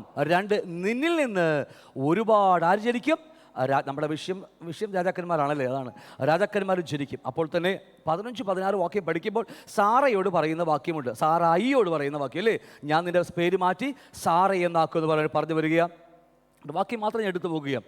അതിൻ്റെ ബാക്കി 16 ബി പാർട്ട് പറയുക, ജാതികളുടെ രാജാക്കന്മാർ അവളിൽ നിന്ന് ഉത്ഭവിക്കുകയും ചെയ്യും.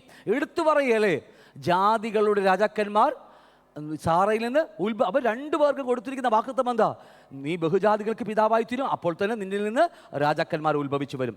സാറയോട് പറയുമ്പോൾ നീ ജാതികളുടെ രാജാക്കന്മാർ അവളിൽ നിന്ന് ഉത്ഭവിച്ചു വരും. ഞാൻ എപ്പോഴും ഓർക്കുന്നു, എനിക്ക് എപ്പോഴും വിശേഷപ്പെട്ട ഒരു വാക്തത്വമാണ്. ഞാൻ എൻ്റെ മനസ്സിൽ ഇങ്ങനെ എപ്പോഴും ഇങ്ങനെ വരും. അപ്പോൾ ഞാനിങ്ങനെ ഇങ്ങനെ പറയാറുണ്ട്, ക്ലാസ് എടുക്കുമ്പോൾ പറയാറുണ്ട് ഇങ്ങനെ, ഈ വൃദ്ധന്മാരായ അല്ലേ, ഈ എന്താ പറയുക, പല്ലൊക്കെ എനിക്കറിയാം, പല്ലുണ്ടോ എന്ന് നമുക്കറിയത്തില്ല, എനിക്ക് പോലും പറയാം, വൃദ്ധന്മാരെ വയസ്സായി നമ്മളെപ്പോലെ ഈ പറയില്ലേ, മക്കളൊക്കെ അവിടെ ഇവിടെ കെട്ടിച്ച് അല്ലെങ്കിൽ ജോലിക്ക് പഠിക്കാൻ പോയി, ഈ വീട്ടിൽ വൃദ്ധന്മാരായ അപ്പനും അമ്മയും മാത്രമൊക്കെ ഉണ്ടാകത്തുള്ളൂ. തമ്മിൽ മുഖാമുഖം നോക്കിക്കൊണ്ട് പലപ്പോഴും ഇങ്ങനെ ഇരിക്കും. കുശുമ്പൊക്കെ പറയാം, എന്നാലും ഞാൻ വിട്ടേക്ക്.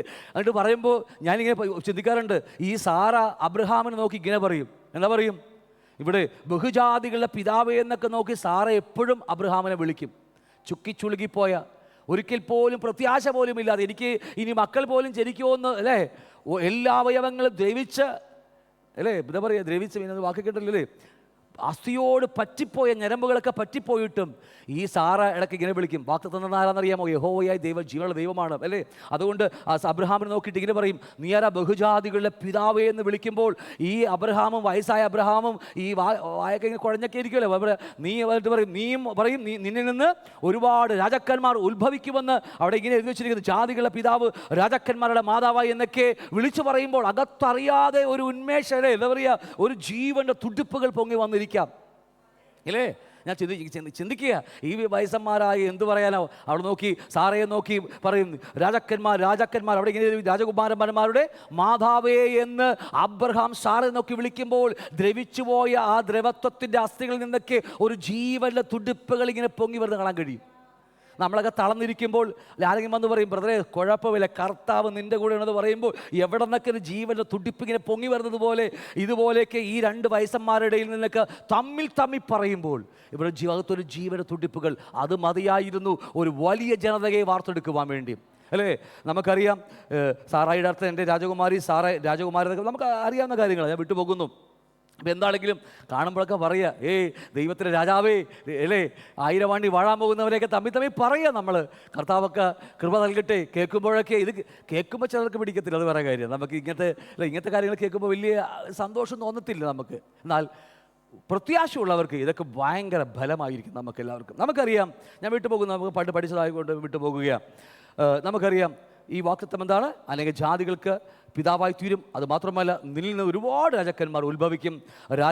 കുമാരന്മാരുടെ മാതാവെന്ന് സാറയ്ക്ക് വിളി കേട്ടു. നമുക്കറിയാം, ചരിത്രത്തെ നോക്കിയെന്ന് പഠിച്ചാൽ, അബ്രഹാമിൻ്റെ ചരിത്രം എടുത്ത് പഠിച്ചാൽ ഒട്ടനവധി, ഈ കാണുന്ന ഹിസ്റ്ററി എടുത്ത് പഠിച്ചാൽ, 2 രാജാക്കൻ ദാവീദ് ശലോമോൻ ഒഴിച്ച് ബാക്കി ഇഷ്ടംപോലെ രാജാക്കന്മാർ ഭൂമിയെ ഭരിച്ചു. നമുക്ക് എല്ലാവർക്കും അറിയാം അല്ലേ? തെക്കേ രാജ്യം, വടക്കേ രാജ്യം എന്നൊക്കെ പറഞ്ഞ് 10 ഗോത്രങ്ങൾ ഇവിടെ, 10 ഗോത്രങ്ങളൊക്കെ 2 ഗോത്രങ്ങൾ ഇവിടെ നമുക്ക് യഹൂദയും ഭരിച്ച് നമുക്ക് ചരിത്രം അറിയാം.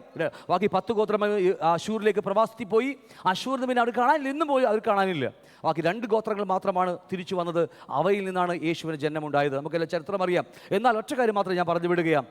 ഇഷ്ടംപോലെ രാജാക്കന്മാർ, നേരത്തെ പറഞ്ഞതുപോലെ അനേക ജാതികളാക്കും, നിന്നിൽ നിന്ന് രാജാക്കന്മാർ ഉത്ഭവിക്കുമെന്ന് പറഞ്ഞ കർത്താവ് ഒട്ടനവധി രാജാക്കന്മാർ ഈ അബ്രഹാമിൻ്റെ സന്തതി പരമ്പരയിൽ നിന്ന് ജനിച്ച് എഴുന്നേറ്റ് രാജാക്കന്മാരായി ഭൂമിയിൽ വാണു എന്ന കാര്യം നമുക്കറിയാം. ഇഷ്ടംപോലെ ചരിത്രം നമുക്ക് എല്ലാവർക്കും അറിയാം. എന്നാൽ 2 വശങ്ങളുണ്ട് നമുക്കല്ലേ? ഒന്ന് ആത്മീയ വശങ്ങളും 2 ഭൗതിക വശങ്ങളും. അബ്രഹാമിന് ദൈവം കൊടുത്ത വാഗ്ദത്തത്തിൽ ആ ഭൗതിക വശത്തിൽ നമുക്കറിയാം, ദാവീദ് അല്ലെങ്കിൽ ശൗൽ രാജാവ് തുടങ്ങി ദാവീദ്, ശലോമോൻ തുടങ്ങി ഇങ്ങനെ നീണ്ട ഹിസ്റ്ററി ഉണ്ട് നമുക്ക് എല്ലാവർക്കും. രാജാക്കന്മാരായി ഭൂമിയിൽ അക്ഷരികമായ രാജാക്കന്മാരായി വാണു എന്ന് നമുക്കറിയാം. അത് അബ്രഹാമിന് കൊടുത്ത വാഗ്ദത്തത്തിൻ്റെ അത് നിവൃത്തിയായിരുന്നു. എന്നാൽ ഇതിൻ്റെ മറ്റൊരു വശമുണ്ട്. ഏതാണെന്നറിയാമോ നമുക്ക്? ആത്മമണ്ഡലങ്ങളിൽ അല്ലെങ്കിൽ സ്പിരിച്വൽ റിലത്തിൽ അല്ലെങ്കിൽ മറ്റൊരു തലത്തിൽ രാജാക്കന്മാരും ഉണ്ടാകുമെന്ന കാര്യം കൂടി മറന്നു പോകരുത്. അതാണ് ഒന്ന് നമുക്കറിയാം.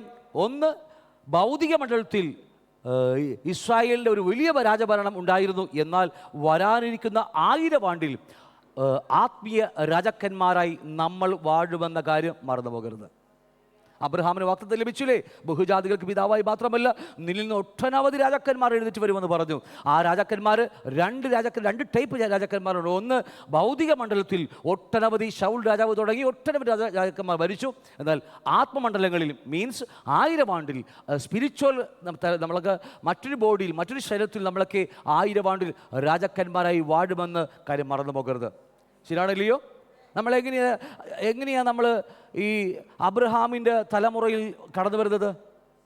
നമ്മളാരും അബ്രഹാമിൻ്റെ തലമുറ ജനിച്ച ആൾക്കാരല്ല, ആണോ? അല്ലല്ലോ അല്ലേ? ഞാൻ ഹിന്ദു മതത്തിൽ ജനിച്ച ആളാണ്, ചില ക്രിസ്ത്യാനിയായിട്ട് ജനിച്ച ആൾക്കാരൊക്കെ ഉണ്ട് അല്ലേ? നമ്മളൊക്കെ ഏതോ മുക്കിൽ മൂലയ്ക്ക് കിടക്കുന്ന ആൾക്കാരാണ്. ഈ ലോകത്തിലെ മാപ്പ് നോക്കി ഏറ്റവും മൂലയ്ക്ക് കിടക്കുന്ന ആൾക്കാരാണ് നമ്മളൊക്കെ. പിന്നെ നമ്മളൊക്കെ എങ്ങനെ അബ്രഹാമിൻ്റെ സന്തതികളാകും? അവർക്കല്ലേ 1000 ആണ്ടിലൊക്കെ വാഴാൻ കഴിയത്തുള്ളൂ അല്ലേ? നമ്മൾ യേശുവിലൂടെയാണ് അബ്രഹാമിൻ്റെ സന്തതിയായ അബ്രഹാമിൻ്റെ ദാവീദ് സന്തതിയായ യേശുവിൻ്റെ മക്കളാണ് നമ്മൾ. അതുകൊണ്ട് ആ സ്പിരിച്വൽ ഇലത്തിൽ ആത്മമണ്ഡലങ്ങളിൽ അല്ലെങ്കിൽ മറ്റൊരു ബോഡിയിൽ നമ്മൾ 1000 ആണ്ട് രാജാക്കന്മാരായി ഭൂമിയിൽ വാഴാൻ പോകുന്നത് ആണോ ഇല്ലയോ? ഉറപ്പാണേ. അബ്രഹാമിൻ്റെ തലമുറയാണ് നമ്മൾ. അതുകൊണ്ടാണ് നമുക്കൊരു വിശ്വാസികളുടെ പിതാവെന്ന് വിളിക്കപ്പെടുവാൻ കാരണമെന്നറിയാമോ? അബ്രഹാമിൻ്റെ വിശ്വാസം പരിച്ഛേദന ഏൽക്കുന്നതിന് മുമ്പുള്ള വിശ്വാസമാണ്. ദശാംശത്തെക്കുറിച്ച് ഞാൻ പിന്നീട് ക്ലാസ് എടുക്കും. അബ്രഹാം പോലും ദശാംശം കൊടുത്തത് ന്യായപ്രമാണത്തിലേക്ക് കിടക്കുന്നത്, പക്ഷേ ന്യായപ്രമാണത്തിലേക്ക് അപ്പുറമുണ്ട്. അതിനു മുമ്പേ അബ്രഹാം ദൈവത്തിന് ദശാംശം കൊടുത്തായിട്ട് വേദോസം പഠിപ്പിക്കുന്നുണ്ട്. അതിനുശേഷമേ ന്യായപ്രമാണത്തിലേക്ക് അത് നിയമമായിട്ടൊക്കെ വന്നത് ആണോ ഇല്ലയോ? ഓക്കെ, ഞാൻ വിടുന്ന ആ വിഷയം ഇപ്പോൾ എടുക്കുന്നില്ല. എന്താണെങ്കിലും ഞാൻ അപ്പോൾ 2 തരത്തിലും നമുക്കുണ്ട്. അതുകൊണ്ട് 1000 ആണ്ടിൽ നമ്മൾ രാജാക്കന്മാരായി തീരുമെന്നുള്ള കാര്യം ഒരിക്കലും ഒരു സംശയം വേണ്ട നമ്മൾ. കാരണം അബ്രഹാമിൻ്റെ സന്തതിയായ ദാവീദിൻ്റെ സന്തതിയായ യേശുവിൻ്റെ മകൻ യേശുവിലൂടെയാണ് നമ്മൾ പിറന്നത് അല്ലേ?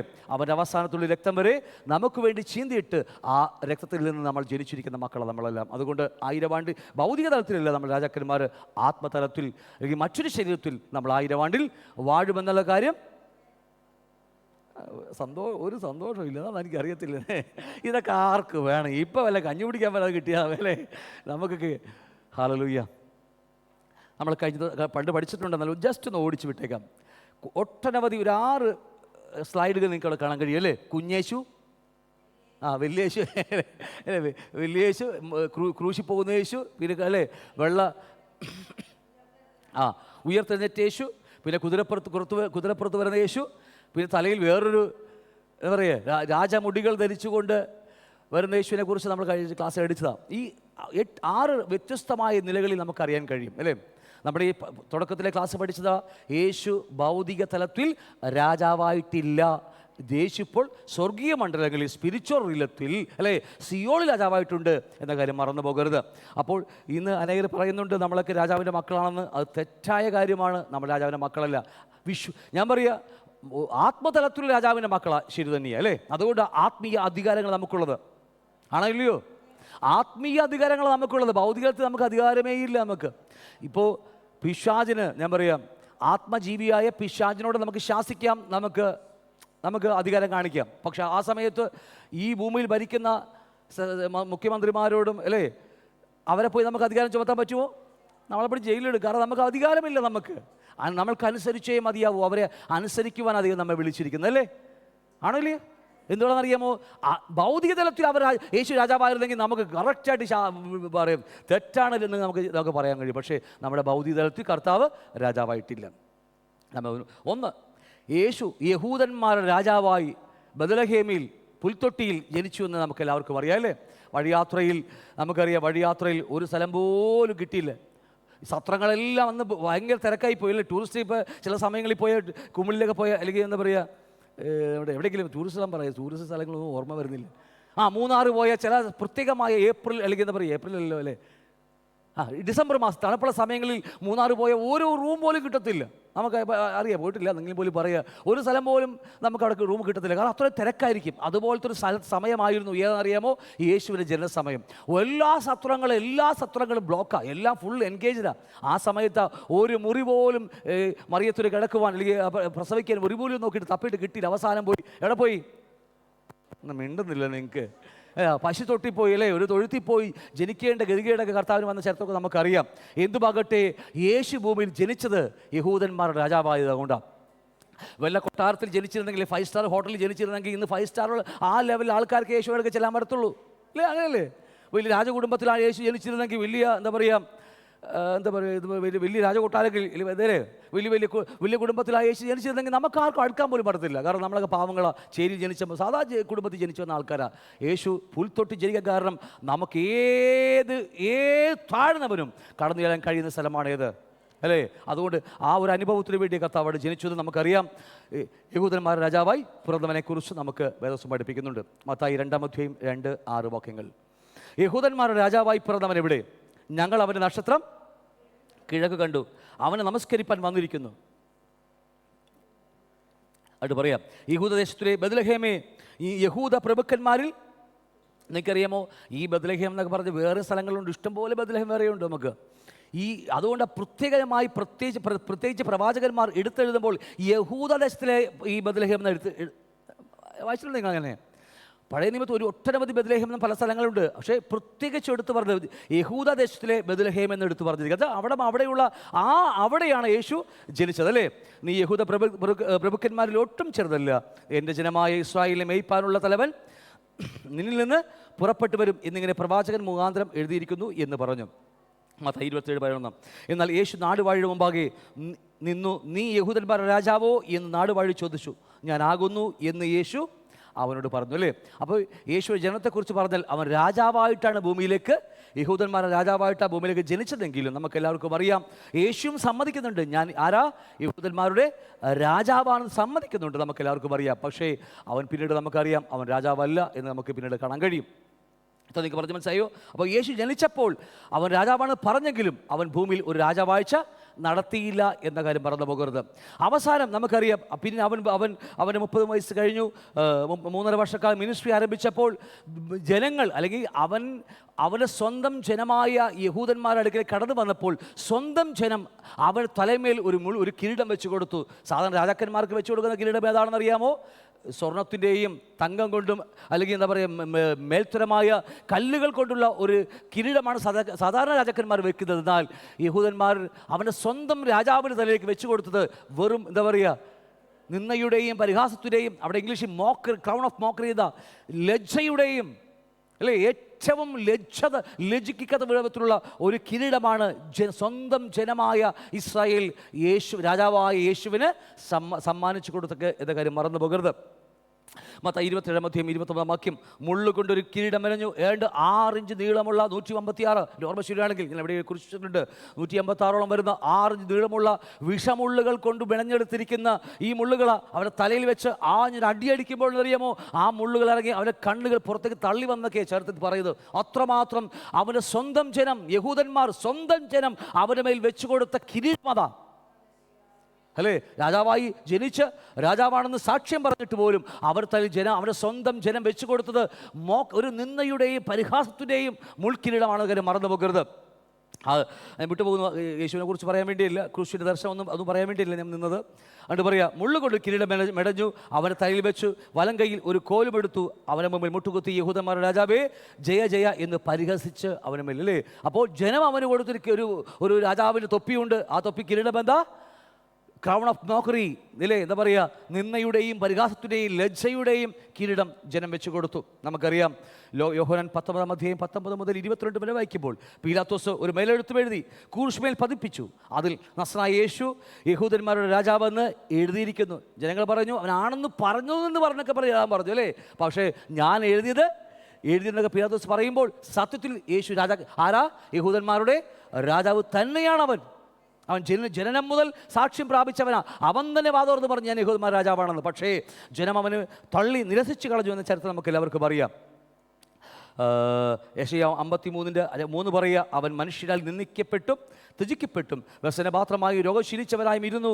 അവനെ കാണുന്നവർ മുഖം മറച്ചു കളയത്തക്കവണ്ണം അവൻ നിന്ദിതനായിരുന്നു. നാം അവനെ ആദരിച്ചതുമില്ല. ഇത്ര വലിയ രാജാവിനെ ജനം ആദരിക്കാതെ നിന്ദിക്കപ്പെട്ട് അല്ലെ വെറുക്കപ്പെട്ട്, കണ്ടാൽ ആളല്ലാത്ത വിധം ഒരു മാംസപ്പിണ്ഡം, ഈ അറവുശാലയിലേക്ക് തൂക്കിയിട്ടിരിക്കുന്ന മാംസം പിണ്ഡം പോലെ അവൻ്റെ രൂപമാക്കി കളഞ്ഞതൊക്കെ ചരിത്രം നമുക്കറിയാം. ഞാൻ അതിലേക്കൊന്നും പോകുന്നില്ല. കർത്താവ് നിങ്ങളുടെ സഹാബ് അവൻ എന്താ പറയുക, യഹൂദന്മാരുടെ രാജാവായി ഒരു കുഞ്ഞേശു അല്ലെ കുട്ടിയേശു ജനിച്ചു നമുക്കറിയാം. പക്ഷേ തുടർന്ന് ജനങ്ങൾ സ്വന്തം ജനമായി ഇസ്രായേൽ അവരുടെ തലയിൽ നിന്ദയുടെയും പരിഹാസത്തിൻ്റെയും ഒരു കിരീടം മെനഞ്ഞു വെച്ചു നമുക്കറിയാം. തുടർന്ന് യേശു മരിച്ചുപോയി. അവൻ ഉയർത്തെഴുന്നേറ്റ് ഉയർത്തെഴുന്നേറ്റ് കഴിഞ്ഞ് അവൻ അപ്പോസ്തലനായ യോഹന്നാനെ കൊടുക്കുമ്പോൾ, യോഹന്നാൻ ദർശനം കൊടുക്കുമ്പോൾ അവിടെ കാണുന്നൊരു കളങ്കറിയാം. അവിടെ ഇങ്ങനെയാണ് അല്ലേ? വെളിപ്പാട് 1:14 പറയുന്നു, അവൻ്റെ തലയും തലമുടിയും വെളുത്ത പഞ്ഞു പോലെ ഹിമത്തോലം വെള്ളയും കണ്ണ് അഗ്നിജ്വാലയ്ക്ക് ഒത്തതുമെന്ന് പറഞ്ഞ ഒരു നീണ്ട ലിസ്റ്റോടെ പഠിപ്പിക്കുന്നുണ്ടല്ലേ. നോക്കിയേ, യേശു മരിച്ചു, അടക്കപ്പെട്ടു, ഉയർത്തെഴുന്നേറ്റ് പോയി. ശിഷ്യന്മാരൊക്കെ കർത്താവിൻ്റെ വേലയുമായി പോയി. ബാക്കി എല്ലാ ശിഷ്യന്മാരൊക്കെ കൊല ചെയ്യപ്പെട്ടു, മൃഗികമായി കൊല്ലപ്പെട്ടു. എന്നാൽ അപ്പോസ്തലനായ യോഹന്നാൻ ചരിത്രം പഠിച്ചു പോയാൽ നമുക്കെല്ലാം അറിയാം, റോമിൽ നീറോ ചക്രവർത്തി വലിയ പീഡ നടത്തി. അവസാനം AD 81 ഡൊമിഷ്യൻ ചക്രവർത്തിക്ക് ഇറങ്ങി വന്നു. അവസാനം ഈ പെന്തക്കോസ്ത് ഗോളത്തെ അടിച്ചമർത്താൻ വേണ്ടി ശ്രമിച്ചു. അങ്ങനെ അവസാനത്തെ അപ്പോസ്തലനായ യോഹന്നാനെ പിടിച്ച് കൊല്ലാൻ പലവട്ടം നോക്കിയിട്ട് പോലും അതേ ചാകുന്നില്ല, മരിക്കുന്നില്ല. അല്ലേ? കൊല്ലാൻ പറ്റത്തില്ല. തിളച്ച എണ്ണയിൽ വറചട്ടിയിലേക്ക് എടുത്തിട്ട് നോക്കി. തിളച്ച എണ്ണയിൽ കിടന്ന് ഈ നമ്മുടെ യോഹന്നാൻ അപ്പോസ്തലൻ യോഹന്നാനെ എടുത്തിടുമ്പോഴും അദ്ദേഹം പറഞ്ഞ് ഇങ്ങനെ ചരിത്രത്തിൽ എഴുതി വെച്ചിരിക്കുന്നത്, എനിക്ക് തണുക്കുന്നേ എന്ന് പറഞ്ഞ് വിളിച്ചു പറഞ്ഞു, അലറിപ്പറഞ്ഞ കാര്യമൊക്കെ നമുക്കറിയാം. അവിടെയൊന്നും അദ്ദേഹത്തെ തൊടാൻ പോലും കഴിഞ്ഞില്ല. അദ്ദേഹം വീണ്ടും ഈ ഡൊമിഷ്യൻ ചക്രവർത്തി അദ്ദേഹത്തെ എങ്ങോട്ടാ? പാമോസ്, പനമരങ്ങളാൽ നിറഞ്ഞിരിക്കുന്ന പാമോസ് എന്ന് പറയുന്ന, അങ്ങനെയാ പത്മോസ് ദ്വീപ് ആയി മാറിയത്. ആ ദ്വീപിലേക്ക് നാടുകടത്തി. അവിടെ പോയി ആ സമയത്താണ് ഈ ദർശനം നമ്മുടെ അപ്പോസ്തലനായ യോഹന്നാന് ഉണ്ടാകുന്നത്. അല്ലേ? അതിനുശേഷം വേറൊരു രാജാവ് കടന്നു വന്നു. അദ്ദേഹം തിരിച്ച് അദ്ദേഹത്തെ വിളിക്കുന്നുണ്ട്. അങ്ങനെ നല്ലൊരു മനുഷ്യനായി, ഒരു നല്ലൊരു പ്രായപൂർത്തിയായി മരിച്ച ഒരു ആകെയുള്ള അപ്പോസ്തലൻ ഇദ്ദേഹം മാത്രമാണ്. നമുക്കെല്ലാം അറിയാം. അദ്ദേഹം പത്മോസിൽ, ഇടതൂർന്ന പനകൾ നിറഞ്ഞിരിക്കുന്ന പാമോസ് എന്ന് പറയുന്ന ആ പത്മോസ് ദ്വീപിൽ അദ്ദേഹത്തിൽ ദൈവം വെളിപ്പെടുത്തിയപ്പോൾ, അന്ന് യേശുവിനെ ദർശനത്തിൽ കാണുമ്പോൾ, ആ ആത്മവിശുദ്ധതയിൽ യേശുവിനെ കാണുമ്പോൾ ഇങ്ങനെയാണ് യേശുവിൻ്റെ രൂപം. എങ്ങനെ രൂപം യേശുവിൻ്റെ? അവർ തലയും തലമുടിയും വെളുത്ത പഞ്ഞി പോലെ. ഒരു രാജാവാണെങ്കിൽ അവൻ്റെ തലയിൽ എന്ത് വേണം? കിരീടം വേണമായിരുന്നു. പക്ഷേ ജനിച്ചപ്പോൾ അവൻ്റെ തലയിൽ കിരീടമില്ല. രാജാവാണ്, ശരി തന്നെയാണ്, പക്ഷേ തലയിൽ കിരീടമില്ല. രണ്ടാമത് നിന്ദയുടെയും പരിഹാസത്തിൻ്റെയും ക്രൗൺ ഓഫ് മോക്കറി എന്ന് പറയുന്ന നിന്ദയുടെയും ലജ്ജയുടെയും ഒരു കിരീടം മനുഷ്യനെടുത്ത് വെച്ച് കൊടുത്തു. എന്നാൽ മൂന്നാമത് അപ്പോഴും രാജാവായിട്ടില്ല. മൂന്നാമത് യോഹന്നാൻ സ്നാപകൻ അവൻ ആ ദർശനത്തിൽ പത്മോസ് വെച്ച് കാണുമ്പോൾ അവിടെ യേശുവിനെ ഇങ്ങനെയാണ് കാണുന്നത്. എങ്ങനെയാ? തലയും തലമുടിയും വെളുത്ത പഞ്ഞു പോലെ ഇരിക്കുന്നു. അതുകൊണ്ട് യെശയ്യാ പ്രവാചകൻ 7-ാം അധ്യായത്തിലേക്ക് മനോഹരമായി എഴുതി വെച്ചിരിക്കുന്നു നമ്മുടെ കർത്താവിനെ കുറിച്ച്. അത്ഭുതമന്ത്രി, വീരനാം ദൈവം, നിത്യപിതാവ്, നമ്മുടെ സാക്ഷാൽ ദൈവമേഖലയേ ഉള്ളൂ. ഏകനായ ദൈവത്തിൻ്റെ ആ വലിയ പ്രൊജക്റ്റാണ്. ആ പ്രൊജക്റ്റിനെക്കുറിച്ച് അറിയുമ്പോൾ പിന്നീട് പഠിക്കും നമ്മളതിനെക്കുറിച്ച്. ആ പ്രൊജക്റ്റിൽ ആ ത്രിയേകത്വം കടന്നു വരുന്നത്. ഇന്ന് തൃത്വത്തെക്കുറിച്ച് ലോകത്തിൽ ഭയങ്കര അടിയാണ്, ഭയങ്കര അങ്ങോട്ടും ഇങ്ങനെ ഡിബേറ്റ് നടക്കുന്ന കാലഘട്ടമാണ്. ഇപ്പോൾ മുസ്ലിം സഹോദരന്മാർ തമ്മിൽ ഇഷ്ടംപോലെ ഡിബേറ്റ് നടക്കുന്ന കാര്യമാണ്. ദൈവം ത്രിയേകനാണോ, 3 ദൈവങ്ങളുണ്ടോ എന്നൊക്കെ പറഞ്ഞ് ഭയങ്കര ഡിബേറ്റാണ്. പക്ഷേ ദൈവം ഒരുവനേ ഉള്ളൂ. ഞാൻ പറഞ്ഞ ദൈവത്തെക്കുറിച്ചുള്ള പരിജ്ഞാനമാണ് നമുക്ക് ആവശ്യം. ഹല്ലേലൂയ. ഏകനായ ദൈവം എന്തിനു വേണ്ടി മൂന്നായി മാറി? ആ ചോദ്യമാണ്, അതിന് ഉത്തരമാണ് ഞാനും നിങ്ങളും കണ്ടെത്തിയിട്ടുണ്ടല്ലോ. ഈ ആയുസ് നമ്മുടെ കർത്താവിനെ പ്രസാദിപ്പിക്കും. ഹല്ലേലൂയ. ഏകനായ ദൈവം, ഈ എൻ്റെ ഓർമ്മ ശരിയാണ് 7-ാം അധ്യായത്തിൽ അല്ലേ, 7-ാം അധ്യായത്തിൽ പറയാം, എന്താ എന്ന് പറഞ്ഞേ, ഇത് അത്ഭുത മന്ത്രി, വീരനാം ദൈവം, നിത്യപിതാവ്. അതുകൊണ്ട് ആ നിത്യപിതാവാണെങ്കിൽ അവൻ്റെ തലയിൽ വെളുത്ത പഞ്ഞു പോലെ, വാർദ്ധക്യത്തെക്കുറിച്ചൊക്കെ യോബിൻ്റെ പുസ്തകത്തിൽ പഠിക്കുമ്പോൾ അറിയാം, ഒരു വൃദ്ധനായവൻ ജ്ഞാനിയായിരിക്കുന്നതൊക്കെ പറഞ്ഞ് യോബ് എഴുതി വെച്ചിട്ട് ഒരുപാട് വാക്യങ്ങൾ ചേർന്ന് വരും നമുക്ക് ഇതിലൂടെയൊക്കെ. അങ്ങനെ നമ്മുടെ കർത്താവ് ആ നിത്യപിതാവാ. ആ ദൈവത്തെ, ഒരു സത്യം പറയാം, ദൈവത്തെ അറിയേണ്ടതുപോലെ അറിഞ്ഞാൽ, യേശുവിനെ അറിയേണ്ടതുപോലെ അറിഞ്ഞാൽ നമ്മുടെ ജീവിതം ദൈവത്തിന് പ്രസാദകരമായി തീരും. നമ്മളെ ആയുസ് ഭയങ്കര അനുഗ്രഹിക്കപ്പെടും നമ്മുടെ ജീവിതം. സന്തോഷമാണല്ലയോ? ഇന്ന് അനേക വിശ്വാസികളും അറിയേണ്ടതുപോലെ യേശുവിനെ അറിഞ്ഞിട്ടില്ല. ഹല്ലേലൂയ. വിട്ടുപോകും നമ്മുടെ വിഷയത്തിൽ മാത്രം ഒതുങ്ങി നിൽക്കാം. അവൻ്റെ തലയും തലമുടിയും വെളുത്ത പഞ്ഞു പോലെ.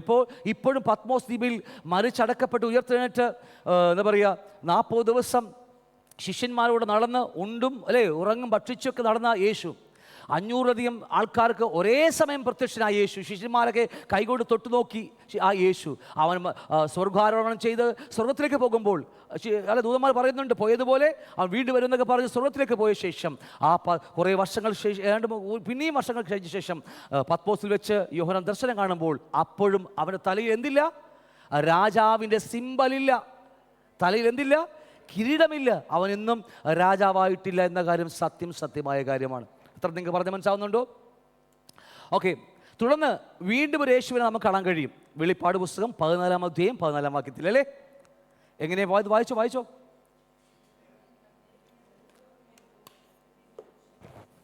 പിന്നെ ഞാൻ വെളുത്ത ഒരു മേഘവും മേഘത്തിന്മേൽ മനുഷ്യപുത്രന് സദൃശനായ ഒരു തലയിൽ പൊൻകിരീടവും കയ്യിൽ മൂർച്ചയുള്ള അരിവാളുമായി ഇരിക്കുന്നതും കണ്ടു.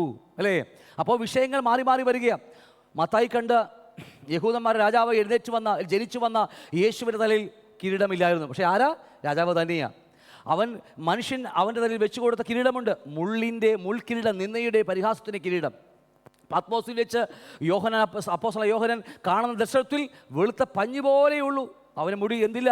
തലയിൽ കിരീടമില്ല. എന്നാൽ ഈ ബൈബിളിൻ്റെ 66 പുസ്തകത്തിൽ ദൈവത്തിൻ്റെ പ്രൊജക്റ്റ് പറഞ്ഞ് ഒടുവിലേക്ക് വരുമ്പോൾ ഇതാ 14-ാം അധ്യായത്തിൽ യേശുവിന് മറ്റൊരു രൂപം കാണാൻ കഴിയും നമുക്ക്. നിങ്ങൾ എൻ്റെ കൂടെ ഉണ്ടോ? ഉൽപ്പത്തി പുസ്തകം മുതൽ അല്ലേ, ആദവും ഹവ്വയും പാപം ചെയ്ത് ഒരു കുഞ്ഞാടിനെ അല്ലെങ്കിൽ ഒരു ആട്ടിൻകുട്ടിയെ എടുത്ത് യഹോവയെ ദൈവം യാഗമർപ്പിക്കുന്ന ആ നിമിഷം മുതൽ യേശുവിൻ്റെ ക്രൂശീകരണം നമുക്ക് കാണാൻ കഴിയും. അപ്പോൾ അതിനു മുമ്പ് യേശുവിന് ചോദ്യമുണ്ട്. യേശുവുണ്ട്. കാരണം ഭൂമിയെ സൃഷ്ടിച്ചതും ഗോളങ്ങളെ സൃഷ്ടിച്ചതും നക്ഷത്രങ്ങളെ സൃഷ്ടിച്ചതൊക്കെ ആരാ? ഉൽപ്പത്തി 1:1 പറ. ആദിയിൽ അന്ന് മുതലേ യേശുവുണ്ട്. സൃഷ്ടിപ്പിൽ അവനിലും അന്ന് മുതലേ ഉണ്ട്. പക്ഷേ അറുക്കപ്പെട്ടവനായ യേശുവിനെ ആദം പാപം ചെയ്യുമ്പോൾ അല്ലേ, ഇത് ആദ്യം കേൾക്കുന്ന പോലെ ഇരിക്കുന്നല്ലോ, പാപം ചെയ്ത് ദൈവത്തെ വിട്ടകന്നു പോയ മനുഷ്യരിലേക്ക് ആദ്യം രക്തം ചിന്തിയത് ആരെന്നറിയാമോ? യഹോവയായ ദൈവം തന്നെയാണ്. അത് യേശുവിൻ്റെ ക്രൂശ് മരണത്തിലേക്ക് നേരിടാം. ഞാൻ വിട്ടുപോകും, നമ്മുടെ വിഷയം അതല്ലല്ലോ. അവിടെ മുതൽ പറഞ്ഞ് വരുമ്പോൾ പിന്നീട് നമുക്ക് കാണാൻ കഴിയുന്നത് വെളിപ്പാട് പുസ്തകം 66-ാമത്തെ പുസ്തകമായ വെളിപ്പാട് പുസ്തകത്തിൽ 14-ാം അധ്യായം 14-ാം വാക്യത്തിൽ വായിക്കുമ്പോൾ അവിടെ യേശുവിന് മറ്റൊരു രൂപം നമുക്ക് കാണാൻ കഴിയും. ഇതുവരെ കാണാത്ത വേറൊരു രൂപത്തെ നമുക്ക് യേശുവിനെ കാണാൻ കഴിയും. എന്താ രൂപം? ഞാൻ പിന്നെ വെളുത്തൊരു മേഘവും മേഘത്തിന്മേൽ മനുഷ്യപുത്രന് സദൃശ്യനായ ഒരുത്തൻ തലയിൽ പൊൻകിരീടം വെച്ചിരിക്കുന്നു, കയ്യിൽ മൂർച്ചയുള്ള അരിവാൾ അല്ലേ, അരിവാളുമായി ഇരിക്കുന്നു. ന്യായവിധിക്ക് വേണ്ടി ഒരുങ്ങി നിൽക്കുന്ന ഒരു കർത്താവ്. ഇപ്പോൾ അവൻ ആരാ? അരിവാളുണ്ടെങ്കിൽ കടിവാളോളം രക്തം, കുതിരയുടെ കടിവാളോളം രക്തം പൊങ്ങത്തക്ക വണ്ണ വിധത്തിലുള്ള വലിയ ന്യായവിധിയാണ് നടക്കാൻ പോകുന്നത് അല്ലേ. ഒരുപാട് കാര്യങ്ങളുണ്ട്. മുന്തിരിക്കുല പഴുത്തിരിക്കുന്നു, നല്ല മുന്തിരിയുണ്ട്, ചീത്തമുന്തിരി, ഒരുപാട് കാര്യങ്ങൾ വെളിപ്പാട് പുസ്തകം വായിക്കുമ്പോൾ കാണാൻ കഴിയും. അറുക്കാൻ വേണ്ടി വെച്ചിരിക്കുക. ന്യായാധിപനായി അധികാരം ചുമത്തുവാൻ, ന്യായവിധി നടത്തുവാൻ വേണ്ടി ഇപ്പോൾ യേശു ആരായിരിക്കുന്നു? രാജാവായിരിക്കുന്നു. മനസ്സിലാവുന്നുണ്ടോ? അതുകൊണ്ട് 14-ാം അധ്യായം വരുമ്പോൾ ഈ 66 പുസ്തകത്തിൻ്റെ അവസാന ഒടുവിൽ പുസ്തകത്തിൽ വെളിപ്പാട് പുസ്തകം വരുമ്പോൾ അവിടെ ഇപ്പോൾ കാണുന്ന യേശു എന്താണെന്നറിയാമോ? യഥാർത്ഥത്തിൽ രാജാവായ യേശുവിനെ നമുക്ക് കാണാൻ കഴിയും അല്ലേ. നമ്മുടെ ചിന്താവിഷയം എന്താ? നമുക്ക് ദൈവരാജ്യത്തിനകത്ത് ഒരു ഗവൺമെൻറ് ഉണ്ട്. 2 കാര്യങ്ങളുണ്ട്. ഒരു കുടുംബമുണ്ട്, ഹെവൻലി ഫാമിലിയുണ്ട്. രണ്ടാമതൊരു ഗവൺമെൻറ് ഉണ്ട്. ആ ഗവൺമെൻറ്റിൽ നമുക്ക് എന്തുണ്ട്? ഒരു രാജഭരണമുണ്ട്. അതാണ് നമ്മൾ ചിന്തിച്ചുകൊണ്ടിരിക്കുന്നത്. മറന്നു പോകരുത്, നമ്മൾ ടോപ്പിക്ക് വിട്ടു പോകരുത്. എല്ലാം തമ്മിൽ കണക്റ്റഡാണ്. വെളിപ്പാട് പുസ്തകത്തിൽ പഠിക്കുമ്പോൾ 10:7 പറയുക, ഇനി കാലമുണ്ടാകുകയില്ല, ഏഴാമത്തെ ദൂതൻ കാഹളം ഊതാനിരിക്കുന്ന നാദത്തിൻ്റെ കാലത്ത് ദൈവത്തിൻ്റെ മർമ്മം അവൻ തൻ്റെ ദാസന്മാരായ പ്രവാചകന്മാർക്ക് അറിയിച്ചു കൊടുത്തതുപോലെ. എത്രയോ പ്രവാചകന്മാർ നൂറ്റാണ്ടുകൾക്കപ്പുറം അല്ലേ പ്രവചിച്ചു വെച്ചിരിക്കുക. അതൊക്കെ നിവൃത്തിയാകുന്ന ദിവസമാണ് നമ്മുടെ ഈ കർത്താവിൻ്റെ ദിവസം അല്ലേ. കർത്താവ് 7 മുദ്രകളുണ്ട്, 7 കാഹളങ്ങളുണ്ട്, 7 കലശങ്ങളുണ്ട്. ഇതിലൊരുപാട് ഡിബേറ്റ് ലോകത്ത് നടക്കുന്നുണ്ട്. വളരെ സിമ്പിളായിട്ട് നമ്മൾ അതിനെക്കുറിച്ചൊക്കെ കർത്താവ് അനുവദിച്ച വരും ദിവസങ്ങൾ എപ്പോഴെങ്കിലും നമ്മൾ പഠിക്കും അതിനെക്കുറിച്ചൊക്കെ. അപ്പോൾ 7ാമത്തെ കാഹളം ഊതുമ്പോൾ അപ്പോഴാണ് ദൈവത്തിൻ്റെ മർമ്മം തൻ്റെ ദാസന്മാരായ പ്രവാചകന്മാർ അറിയിച്ചു കൊടുത്തതുപോലെ നിവൃത്തിയാകുന്നു. എന്താ അറിയിച്ചു കൊടുത്തത്? എന്താ പ്രവാചകന്മാർ മുഖാന്തരം അറിയിച്ചു കൊടുത്തത്? എന്താ? 7ാമത്തെ കാഹളം ഊതുമ്പോൾ എന്താ സംഭവിക്കാൻ പോകുന്നത്? എന്താ മർമ്മം? പറയൂ, അതെങ്കിലും പറയൂ നിങ്ങൾ. 7ാമത്തെ കാഹളം 7 മുദ്രകൾ പൊട്ടിച്ചു. 7ാമത്തെ മുദ്ര പൊട്ടിക്കുമ്പോൾ 7 കലശങ്ങൾ കിട്ടുന്നു. 7 കാഹളങ്ങൾ കിട്ടുന്നു. 7ാമത്തെ കാഹളം പൊട്ടിക്കുമ്പോൾ ഊതുമ്പോൾ അന്ന് ഊതുവാനിരിക്കുന്ന കാലത്തിൽ ദൈവത്തിൻ്റെ മർമ്മം തന്റെ ദാസന്മാരാ പ്രവാചകന്മാർക്ക് അറിയിച്ചു കൊടുത്തതുപോലെ നിവർത്തിയാകുന്നു. എന്താ മർമ്മം? യേശു രാജാവായി ഭൂമിയെ വാഴാൻ വരുന്നു അല്ലേ. അതല്ലേ പണ്ട് പഠിച്ചതാണ് നമ്മളൊക്കെ. യേശു രാജാവായി ഭൂമിയെ, വെളിപ്പാട് 11:15 പറയുന്നു, 7ാമത്തെ ദൂതൻ ഊതിയപ്പോൾ ലോകരാജ്യത്വം നമ്മുടെ കർത്താവിനും അവൻ്റെ ക്രിസ്തുവിനുമായി തീർന്നിരിക്കുന്നു. അവൻ എന്നേക്കും ഇനി ഒരിക്കൽ മനുഷ്യൻ്റെ കരങ്ങളിലേക്ക് ഈ ഭരണം വിട്ടുപോകത്തില്ല.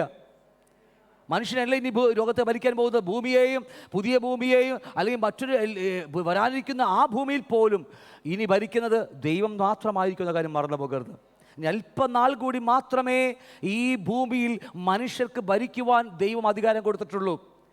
6ാമത്തെ കിങ്ഡമായ 10 വിരലുകൾ കൊണ്ടുള്ള അല്ലേ വൺ വേൾഡ് ഗവൺമെൻറ്റിന് വേണ്ടി അതും കൂടി കഴിയുമ്പോൾ ഭൂമിയെ ഭരിക്കുവാൻ ദൈവം ഇറങ്ങി വരികയാണ്. ആ ഭരണം എന്നേക്കുമുള്ള ഭരണമാണ്. അതുകൊണ്ട് 7ാമത്തെ ദൂതൻ ഊതിയപ്പോൾ കർത്താവ് നമ്മുടെ ലോകരാജ്യത്തെ നമ്മുടെ കർത്താവിനും അവൻ ക്രിസ്തുവിനും ആയി തീർന്നിരിക്കുന്നു എന്ന് കർത്താവ് എഴുതി വെച്ചിരിക്കുന്നു അല്ലേ.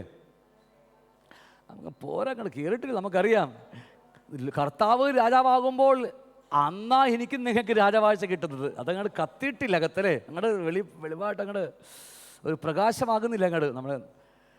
ഓക്കെ, കർത്താവ് സഹായിക്കട്ടെ. വെളിപ്പാട് 19-ാം അധ്യായം 6 മുതൽ 8 വരെ പഠിക്കുമ്പോൾ, അപ്പോൾ വലിയ പുരുഷാരത്തിൻ്റെ ഘോഷം പോലെയും പെരുവെള്ളത്തിൽ ഇരച്ചിൽ പോലെയും തകർത്ത ഇടിമുഴക്കം പോലെയും ഞാൻ കേട്ടത്. എന്താ? അയ്യോ, ഈ ഒന്നും കഴിക്കാത്ത പോലെയൊക്കെ. എന്താ അത്? അങ്ങനെയൊന്നും അല്ല ആ വാക്ക് കിടക്കുന്നത്. ആ വാക്ക് മോളി വായിക്കപ്പെടില്ലേ? വലിയ പുരുഷാരത്തിൻ്റെ ഘോഷം പോലെയും, രണ്ടെന്താ? പെരുവെള്ളത്തെ ഇരച്ചിൽ പോലെയും, 3 തകർത്ത ഇടിമുഴക്കം പോലെയും ഞാൻ കേട്ടത്. എന്താ അത്? അതാ കറക്റ്റ്. ആ വാക്യം പറയുന്നത് തൊട്ട് മുമ്പ് 3 കാര്യങ്ങൾ പറഞ്ഞ് നിങ്ങൾക്ക് കേൾക്കണം. ഉൽപ്പത്തി പുസ്തകം മുതൽ അതിനുശേഷം പുറപ്പാട് പുസ്തകം മുതൽ കാഹളത്തെക്കുറിച്ചൊക്കെ പഠിപ്പിക്കുന്നുണ്ട് അല്ലേ. കൂഴുവാൻ ആ കുഴലുകളൊക്കെ എടുക്കുന്ന രീതിയൊക്കെ ഒരുപാടുണ്ട്. അതെല്ലാം വിളിച്ച് കാണിക്കുന്ന മുഴുവൻ ഇതിലേക്ക് വേണ്ടി വിളിച്ച് കാണിക്കുന്ന കാര്യങ്ങളാണ്. ഒക്കെ വിട്ടുപോകുന്നു. അതുകൊണ്ട് ഹല്ലേലൂയ തൊണ്ട പാളത്തുകൊണ്ടാണ് ഞാൻ അങ്ങനെ പതിയെ പറഞ്ഞത്. ഇല്ലെങ്കിൽ ഞാനിപ്പോൾ ഇത് കഴിഞ്ഞു ഞാൻ നിർത്തേണ്ടി വരും. പിന്നെ 2 ആഴ്ച ലീവ് റെസ്റ്റ് എടുക്കേണ്ടി വരും.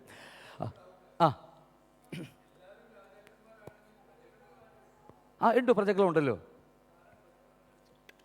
പ്രജകൾ നമ്മൾ എടുക്കുക, അതിനെക്കുറിച്ച് ആഴമായി ക്ലാസ് എടുക്കും. 1000 ആണ്ട് ജീവിതത്തെക്കുറിച്ച് നമ്മൾ എടുക്കും. 1 വരാൻ പോകുന്നത് 1,44,000 പേര് ഇത് പഠിച്ച 12 ഗോത്രങ്ങളിൽ നിന്ന് 12,000 പേര് വെച്ച് അല്ലേ. 12 ഗോത്രങ്ങൾ.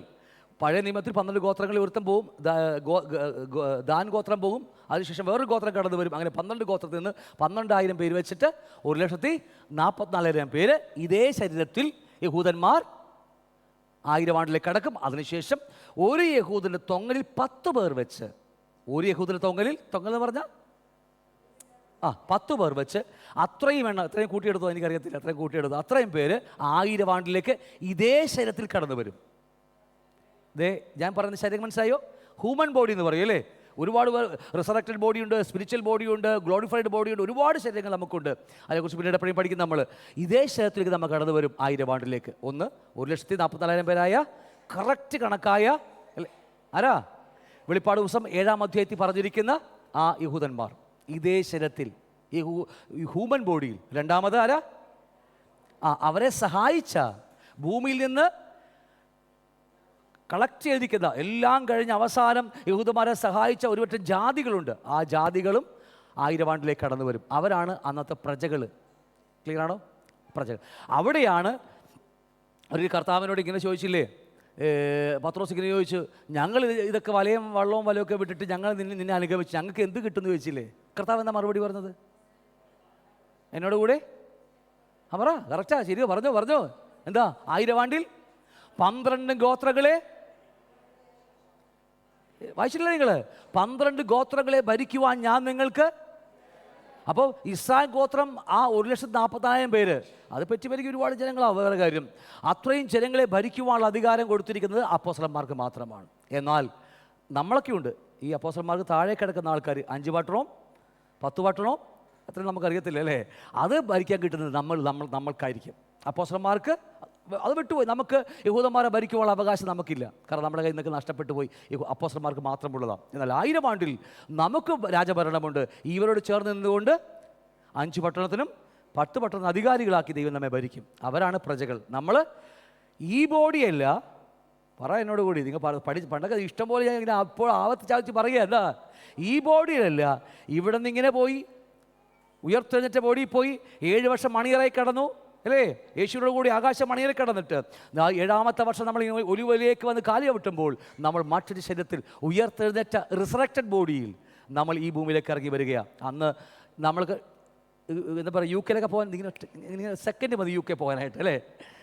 അമേരിക്ക പോകാനായിട്ട് ഇങ്ങനെ കണ്ണടക്കുമ്പോൾ അമേരിക്കയിലുണ്ടാവും നമ്മളൊക്കെ, കാരണം നമ്മൾ മറ്റൊരു ശരീരത്തിലേക്ക് മാറ്റപ്പെടുകയാണ്. എന്നാൽ യഹൂദന്മാർക്ക് അത് പറ്റത്തില്ല. അവർക്ക് അന്നും ഫ്ലൈറ്റൊക്കെ ഉണ്ടെങ്കിൽ ഫ്ലൈറ്റിൽ ഉണ്ടോയെന്ന് എനിക്കറിയത്തില്ലെങ്കിൽ പോലും പറയാം, അവർക്ക് കയറി വിസയൊക്കെ പിടിച്ച് പോകണം. നമുക്കതല്ല. കണ്ണടച്ച് തുറന്നാൽ നമ്മൾ മറ്റൊരു ബോഡിയിലാണ്. ഈ മതിലിനപ്പുറത്തേക്ക് പോകാൻ നമുക്ക് വേറെ ആവശ്യമില്ല. യേശു അവർക്ക് പറഞ്ഞില്ലേ, അവൻ അകത്തോട്ട് കയറി വന്നില്ലേ?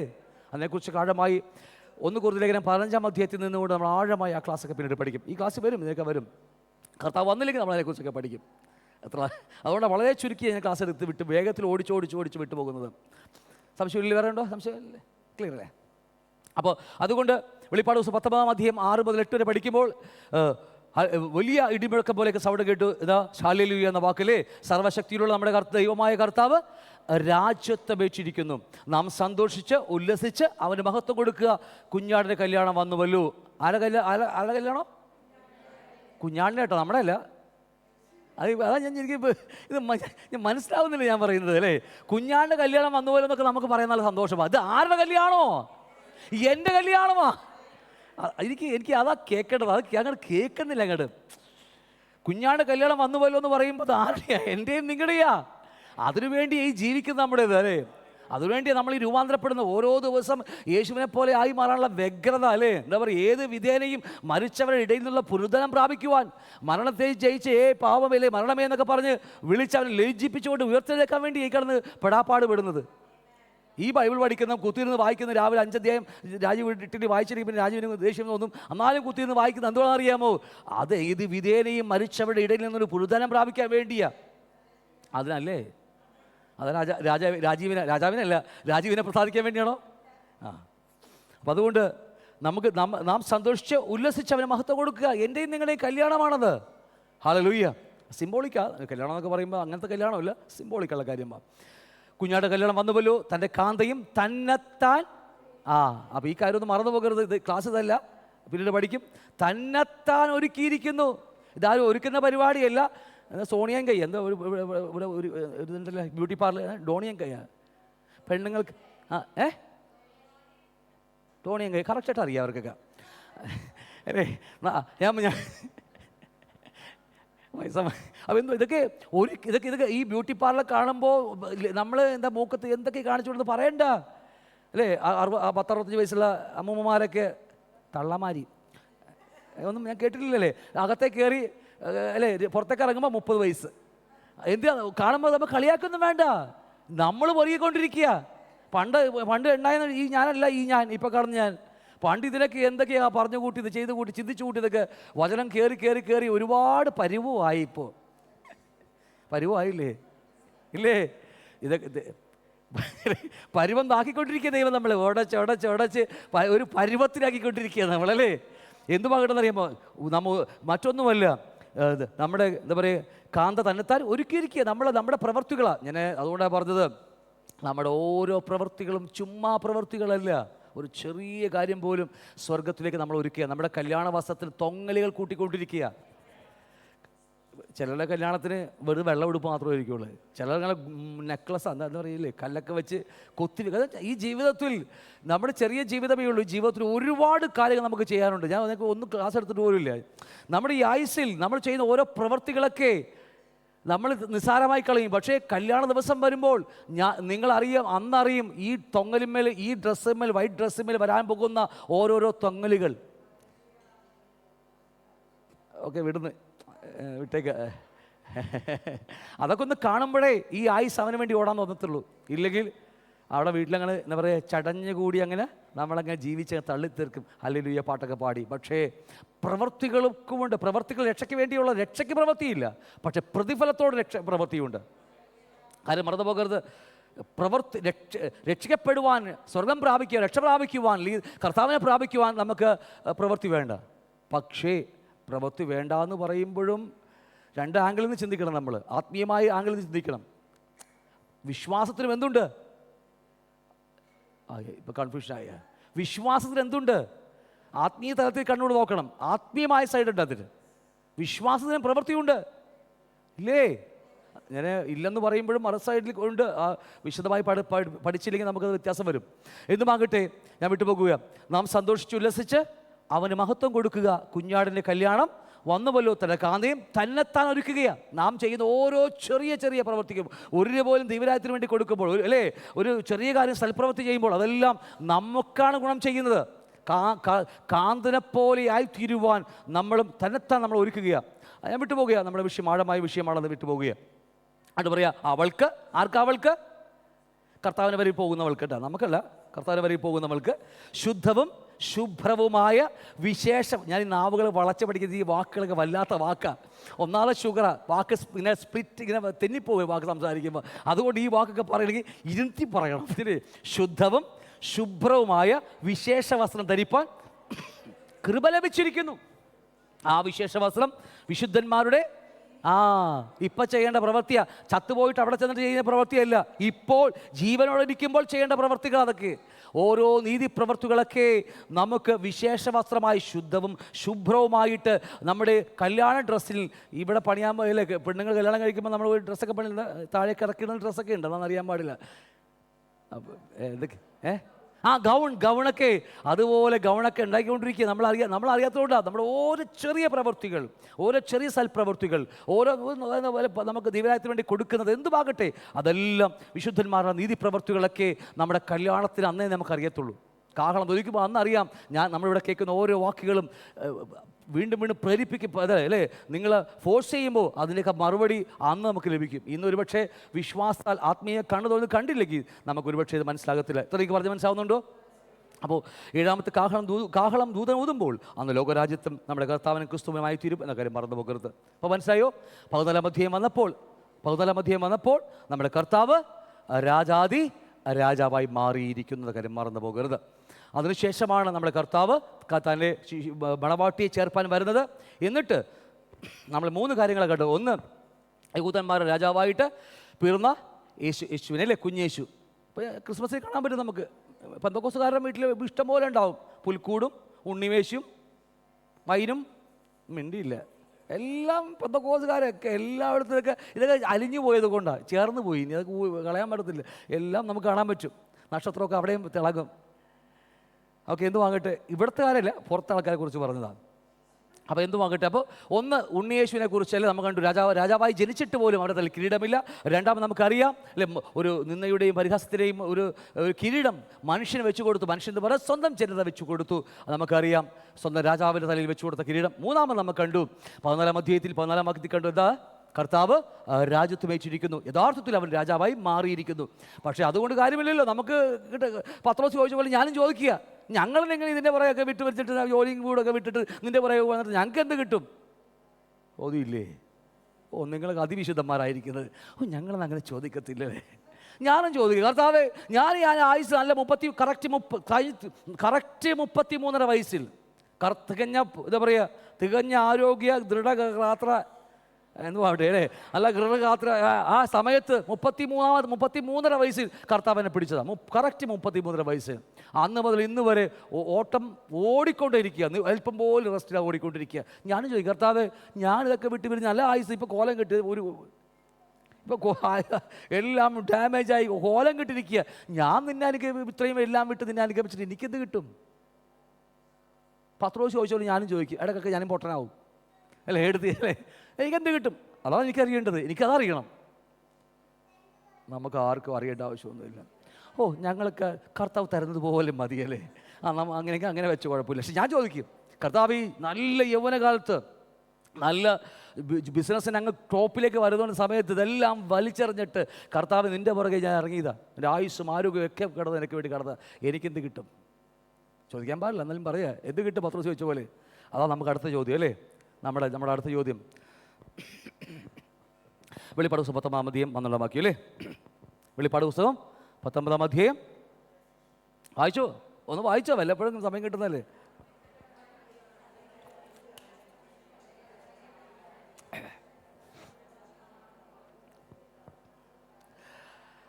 വെളിപ്പാട് പുസ്തകം 19-ാം അധ്യായം 12-ാം വാക്യം നമുക്കറിയാം. 19-ാം അധ്യായം കുഞ്ഞാടിൻ്റെ കല്യാണത്തിൻ്റെ സമയമാണ്, നമുക്ക് എല്ലാവർക്കും അറിയാവുന്ന കാര്യമാണ്.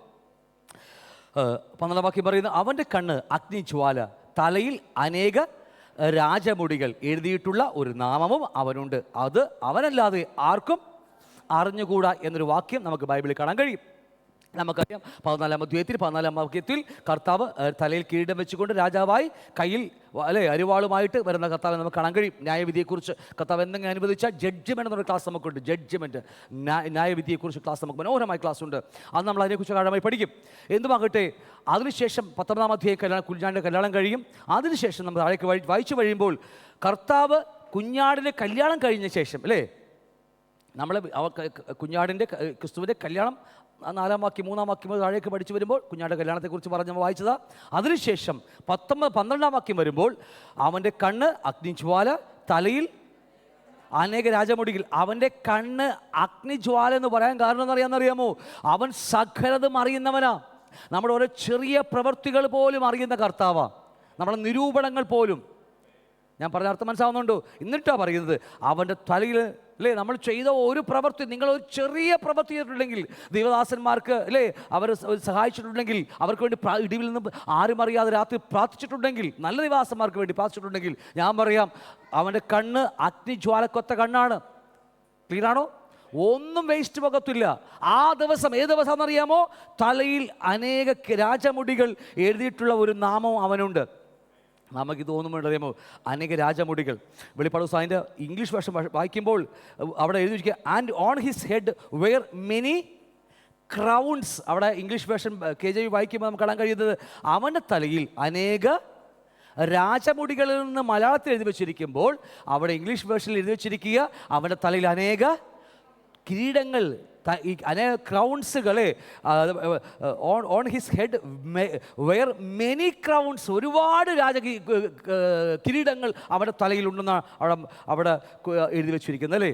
അങ്ങനെയെങ്കിൽ നോക്കിയേ, ഞാൻ പണ്ടൊക്കെ റോട്ടിൽ കൂടി പോകുമ്പോഴൊക്കെ ഈ ആൾക്കാർ, ചില വട്ടന്മാര ആൾക്കാർ പോകുമ്പോൾ പണ്ടൊക്കെ കുഞ്ഞുനാളിൽ പഠിക്കാൻ പോകുമ്പോൾ ഈ കയ്യിൽ കുറേ ഈ ഓല കൊണ്ടുള്ള വാച്ചുകൾ കെട്ടി ഒരു വൃത്തികമായ തലയിൽ ഒരുപാട് തൊപ്പിയൊക്കെ വെച്ചിട്ട് പോകാറുണ്ട്. അപ്പോൾ അതുപോലെ കർത്താവ് ഒരുപാട് തൊപ്പിയൊക്കെ വെച്ചിട്ടിരിക്കുകയാണ് കർത്താവ് അല്ലേ. അവിടെ ഇംഗ്ലീഷ് ഭാഷ വായിക്കുമ്പോൾ on his head were many crowns, ഒരുപാട് എന്താ പറയുക കിരീടങ്ങൾ അവൻ്റെ തലയിലിരിക്കുകയാണ്. ഒരെണ്ണത്തിൽ കൂടി വെച്ചാൽ മോശമുണ്ട്, എനിക്കുള്ള കാര്യം പറയാം അല്ലേ. ഒരെണ്ണത്തിൽ കൂടിയൊക്കെ വെച്ചാൽ അത്ര നമുക്ക് മോശമാണ്, നമുക്ക് എല്ലാവർക്കും അറിയാം അല്ലേ, വട്ടന്മാരെ പോലെ. അതല്ലേ ഇവിടെ എന്താ കർത്താവ് അങ്ങനെ വെച്ചുകൊണ്ടിരിക്കുന്നത് അല്ലേ. നിങ്ങൾ ഓർക്കണം, 19-ാം അധ്യായം നമ്മൾ കുഞ്ഞാടിൻ്റെ കല്യാണമാണ് അല്ലേ. എന്നിട്ടാണ് പറയുന്നത് അവൻ്റെ കണ്ണ് അഗ്നിജ്വാല പോലെ നമ്മളെ നോക്കിക്കൊണ്ടിരിക്കുകയെന്ന്. എന്തിനു വേണ്ടെന്നറിയാമോ? അവൻ്റെ തലയിൽ നിന്നുണ്ട് ഒരുപാട് രാജമുടികൾ, ഒരുപാട് ക്രൗൺസ്. അവിടെ വാക്ക് അവൻ്റെ മൂലഭാഷ കിടക്കുന്ന ഡിയാഡം എന്ന വാക്കാണ് അവിടെ നമുക്ക് കാണാൻ കഴിയും. മറ്റിടത്തൊക്കെ അവിടെ വേറെ ഭാഷയിൽ നമ്മൾ വായിച്ചത് അവിടെ വാക്കിക്കുണ്ട് സ്റ്റെഫാനോസ് എന്ന് പറഞ്ഞ വാക്ക്. അവിടേക്ക് ഈ കിരീടത്തിലേക്ക് സ്റ്റെഫാനോസ് എന്ന് പറഞ്ഞ വാക്കാണ്. അത് പ്രവൃത്തികൾക്കുള്ള പ്രതിഫലമാണ്. പ്രവൃത്തിയോടുള്ള ബന്ധത്തിൽ ലഭിക്കാൻ പോകുന്ന കിരീടങ്ങളാണ്. എന്നാൽ ഡിയാഡം എന്ന് പറഞ്ഞ വാക്ക് അത് പ്രവൃത്തികളോടുള്ള ബന്ധത്തിലല്ല, അത് ജനനത്തോടുള്ള ബന്ധത്തിൽ ലഭിക്കാൻ പോകുന്ന കാര്യമാണ്. എൻ്റെ വാക്കിൽ ക്ലിയർ ആണോ? 2 ക്രൗൺസ് ഉണ്ട്, 2 വ്യത്യസ്തമായ, നമ്മൾ പണ്ടൊക്കെ പഠിച്ചിട്ടുണ്ട് അല്പമാണെങ്കിലും. ഒന്ന് സ്റ്റെഫാനോസ് എന്ന് പറയുന്ന ഒരു പ്രവൃത്തികളോടുള്ള ബന്ധത്തിൽ എനിക്ക് ലഭിക്കാൻ പോകുന്ന കിരീടങ്ങൾ. എന്നാൽ ഇപ്പോൾ യേശുവിൻ്റെ തലയിൽ എന്താ ഉള്ളത്? അനേക ക്രൗണുകൾ, അനേക കിരീടങ്ങളുണ്ട്. ആ കിരീടത്തിൽ പറഞ്ഞിരിക്കുന്ന മൂലഭാഷ കിടക്കുന്ന പേര് ഡിയാഡം എന്ന് പറയുന്ന വാക്ക. എന്ന് പറഞ്ഞാൽ ജന്മനായുള്ള രാജാക്കന്മാർ എന്ന് പറഞ്ഞാൽ എന്താ അല്ലേ? ഇപ്പം നമ്മളൊക്കെ എവിടെയാ? രാജകുടുംബത്തിൽ ജനിച്ചതുകൊണ്ട് രാജാവാണ്. എൻ്റെ വാക്ക് ക്ലിയർ ആണോ നിങ്ങൾക്ക്? ഒത്തിരി എടുത്ത് നല്ലൊരു മർമ്മമാണെന്നൊക്കെ. ഇപ്പോൾ ഈ നമ്മുടെ അറബ് രാജ്യങ്ങളിൽ അവിടെയൊക്കെ പോയവർക്കറിയാം, ഒരു അറബ് രാജാവ് വന്നാൽ അടുത്ത അറബ് രാജാവ് അയാളുടെ മോനാ അല്ലേ? അറബ് രാജ്യങ്ങൾ അങ്ങനെയല്ലേ? അയാളുടെ മോനാ രാജാവാകുന്നത്. കഴിവുണ്ടോ കഴിവില്ലാതെ ഒന്നും പ്രശ്നമല്ല അവർക്ക്, അവരുടെ മോൻ രാജാവായി മാറുകയാണ്. അതുപോലെ തന്നെയാണ് ഇത്. നമ്മുടെ കർത്താവ് രാജകുടുംബത്തിലൊരു വ്യക്തിയാണ്. അവനെ യഥാർത്ഥ രാജാവ് അല്ലേ? അതേ കുടുംബത്തിൽ അവൻ്റെ രക്തത്തിൽ പിറന്ന മക്കളാണ് നമ്മൾ. അതുകൊണ്ടാണ് ഇവിടെ എഴുതിയ ഡിയാഡം എന്ന വാക്ക് ഒറിജിനൽ രാജകുടുംബത്തിലുള്ള കിരീടങ്ങളാണ്. മറ്റേത് സ്റ്റെഫാനോസ് എന്ന് പറയുന്ന വാക്ക് അതല്ല, അത് പ്രവൃത്തികളോടുള്ള ബന്ധത്തിൽ നമുക്ക് ലഭിക്കാൻ പോകുന്ന കിരീടങ്ങൾ. അല്പമായി പിന്നീട് ചിന്തിക്കാം. അപ്പം അതുകൊണ്ട് ഇവിടെ വായിക്കുന്നത് ഇപ്പോൾ യേശുവിനെയാ 19 അധ്യായത്തിൽ കുഞ്ഞാടിൻ്റെ കല്യാണം കഴിഞ്ഞ് കഴിയുമ്പോൾ യേശുവിൻ്റെ തലയിൽ ഒരുപാട് കിരീടങ്ങൾ വെച്ചിരിക്കുക. അത് ഭംഗിക്ക് വേണ്ടി, ഷോ കാണിക്കാൻ വേണ്ടി വെച്ചതല്ല. നമ്മൾ പണ്ട് പറയാറുണ്ട്, ഗൾഫിൽ പോയ ആൾക്കാരൊക്കെ വരുമ്പോൾ ഉണ്ടല്ല, പിന്നെ അവിടെ കൂലിപ്പണിയായിരിക്കും. സെപ്റ്റാങ് പോലെ ബാത്റൂം കഴിയുന്ന പരിപാടിയൊക്കെ ആയിരിക്കും. പക്ഷേ ഇവിടെ വരുമ്പോൾ എന്താ ഒരു പേര്, മലയാളത്തിലേക്ക് ഒരു പേര് പറയാം, വിട്ടുപോയി, ഒന്നും ഓർമ്മയില്ല, അതൊക്കെ ഒക്കെ പോയി.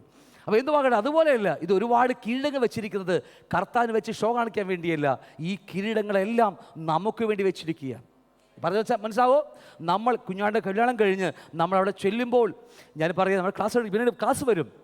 നോക്കി, ഭൂമിയിൽ കുഞ്ഞാടിൻ്റെ കല്യാണം കഴിഞ്ഞു, കർത്താവ് വന്നു, കുഞ്ഞാട് നമ്മുടെ കാന്തയെ ചേർത്തുകൊണ്ട് ആകാശത്തിലെ മണിയറയിൽ പോയി അല്ലേ? ആകാശത്തിലെ മണിയറയിൽ പോയി 7 വർഷം ആ മണിയറയിൽ ആ കുഞ്ഞാട് കാന്ത ഇരിക്കും. താഴെ ഭൂമി മുഴുവനും എന്താ പറയുക, ഭൂകമ്പങ്ങളും ന്യൂക്ലിയർ ബോംബുകളൊക്കെ പൊട്ടി ഇവിടെ അടിച്ച് പൊളിച്ച് തകർത്ത് ക്ഷാമവും ഭൂകമ്പവും ഇവിടെ ഈ ഭൂമി മുഴുവൻ കിടക്കുകയാണ്. മുകളിൽ ആകാശ മണിയറയിൽ കാന്തനോട് കൂടി കാന്തയായിരിക്കുമ്പോൾ 7 വർഷം എന്താ പരിപാടി എന്നറിയാം അവിടെ. അതിനെക്കുറിച്ച് ആഴമായി പിന്നെ ക്ലാസ് എടുക്കുക ഞാൻ വീട്.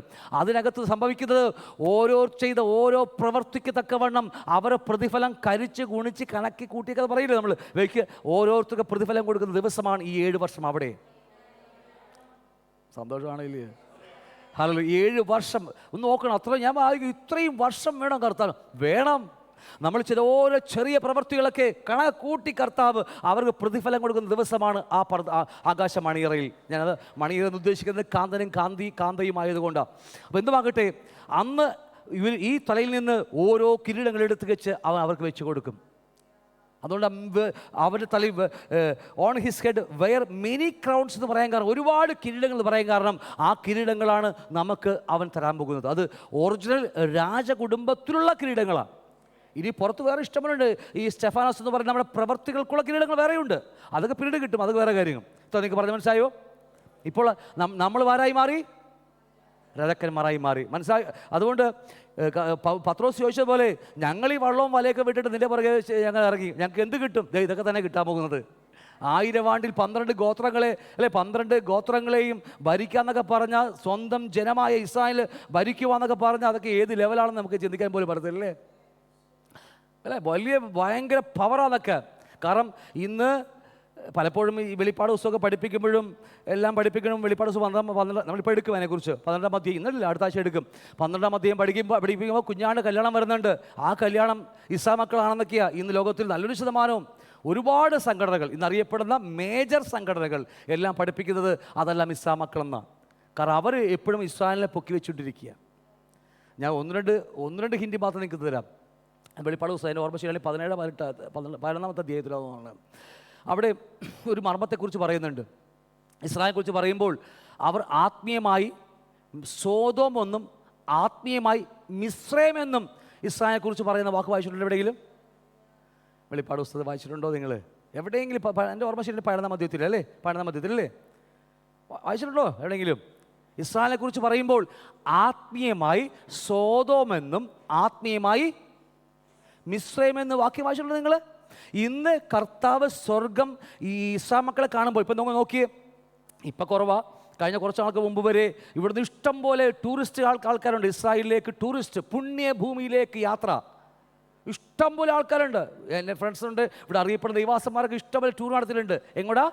പുണ്യ, നിങ്ങൾ ഈ എൻ്റെ കൂടെ ഇല്ലല്ലോ, പുണ്യ തീർത്ഥയാത്ര അല്ലേ? ഇസ്രായേലിലേക്ക്, പുണ്യനാടായ ഇസ്രായേലിലേക്ക് തീർത്ഥയാത്ര എന്നൊക്കെ പറഞ്ഞ് ഇവിടെ നിന്ന് ഇഷ്ടംപോലെ ആൾക്കാരെ കൊണ്ടുപോയി. പക്ഷേ വേദപുസ്തകം ഇന്ന് ഇസ്രായേലിനെ കുറിച്ച് പറയുന്നത് എന്താണെന്നറിയാമോ? ആത്മീയമായി സോദോമെന്നും ആത്മീയമായി, വാക്യം കിട്ടി എവിടെയെങ്കിലും? 11 അധ്യായത്തിൽ അല്ലേ? എത്രാമത്തെ അധ്യായത്തിൽ? 8, 11-8 അല്ലേ? 11-8 വാക്കില്ല. അപ്പോൾ അർത്ഥം മനസ്സിലായോ? സോദോമെന്നും, ഒന്ന് പറ, നിങ്ങൾ എൻ്റെ കൂടെ നിൽക്ക്. നമ്മുടെ വിഷയമാണല്ലേ, എന്നാലും ഈ ഓർക്കുമ്പോൾ പറഞ്ഞു പോകുകയാണ്. മിസ്രൈമെന്നും ഇസ്രായേലിനെക്കുറിച്ച് ദൈവം പറയുന്ന വാക്കാ. എന്താ മിസ്രൈം, ഈ ആത്മീയമായി മിസ്രൈം എന്ന് പറയാൻ കാരണം? മിസ്രൈം എന്തിൻ്റെ ഒരു നിഴല?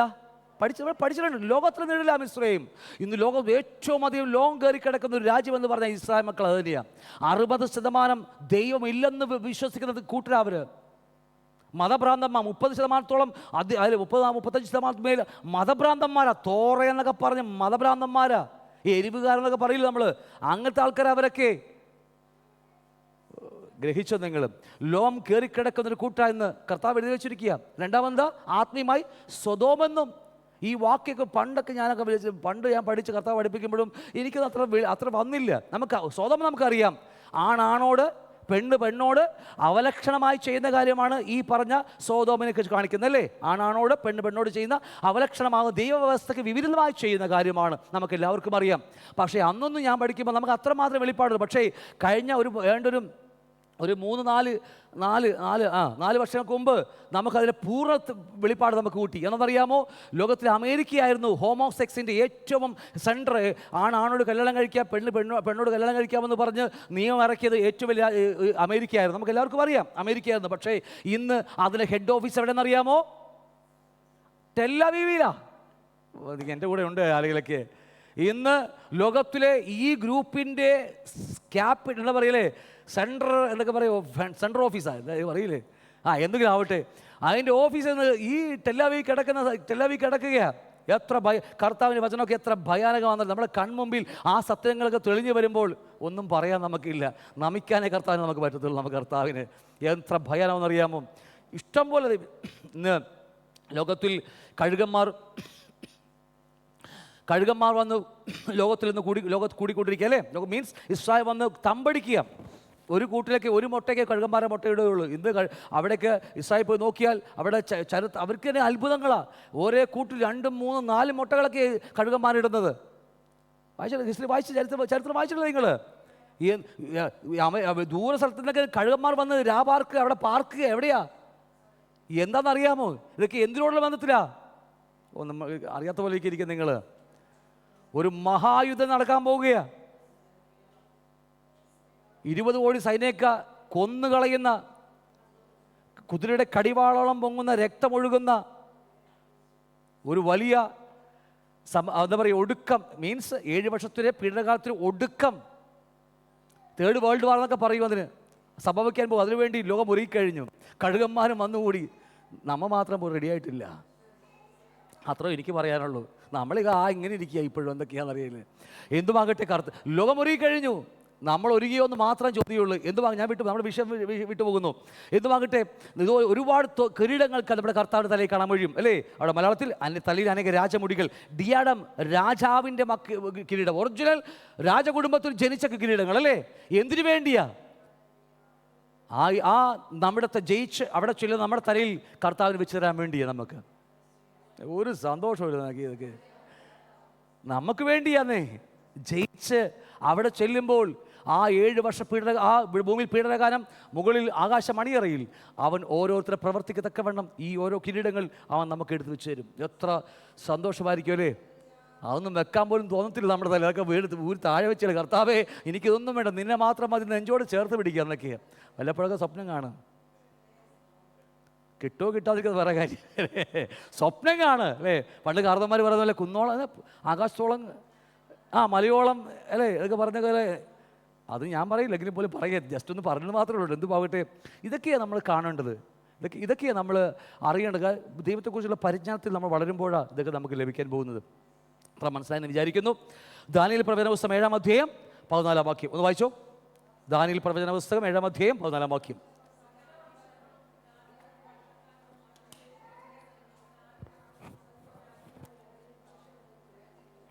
അവിടെ പറയുന്നു, സകല വംശങ്ങളും ജാതികളും ഭാഷക്കാരും അവനെ സേവിക്കേണ്ടതിന്, അല്ലേ?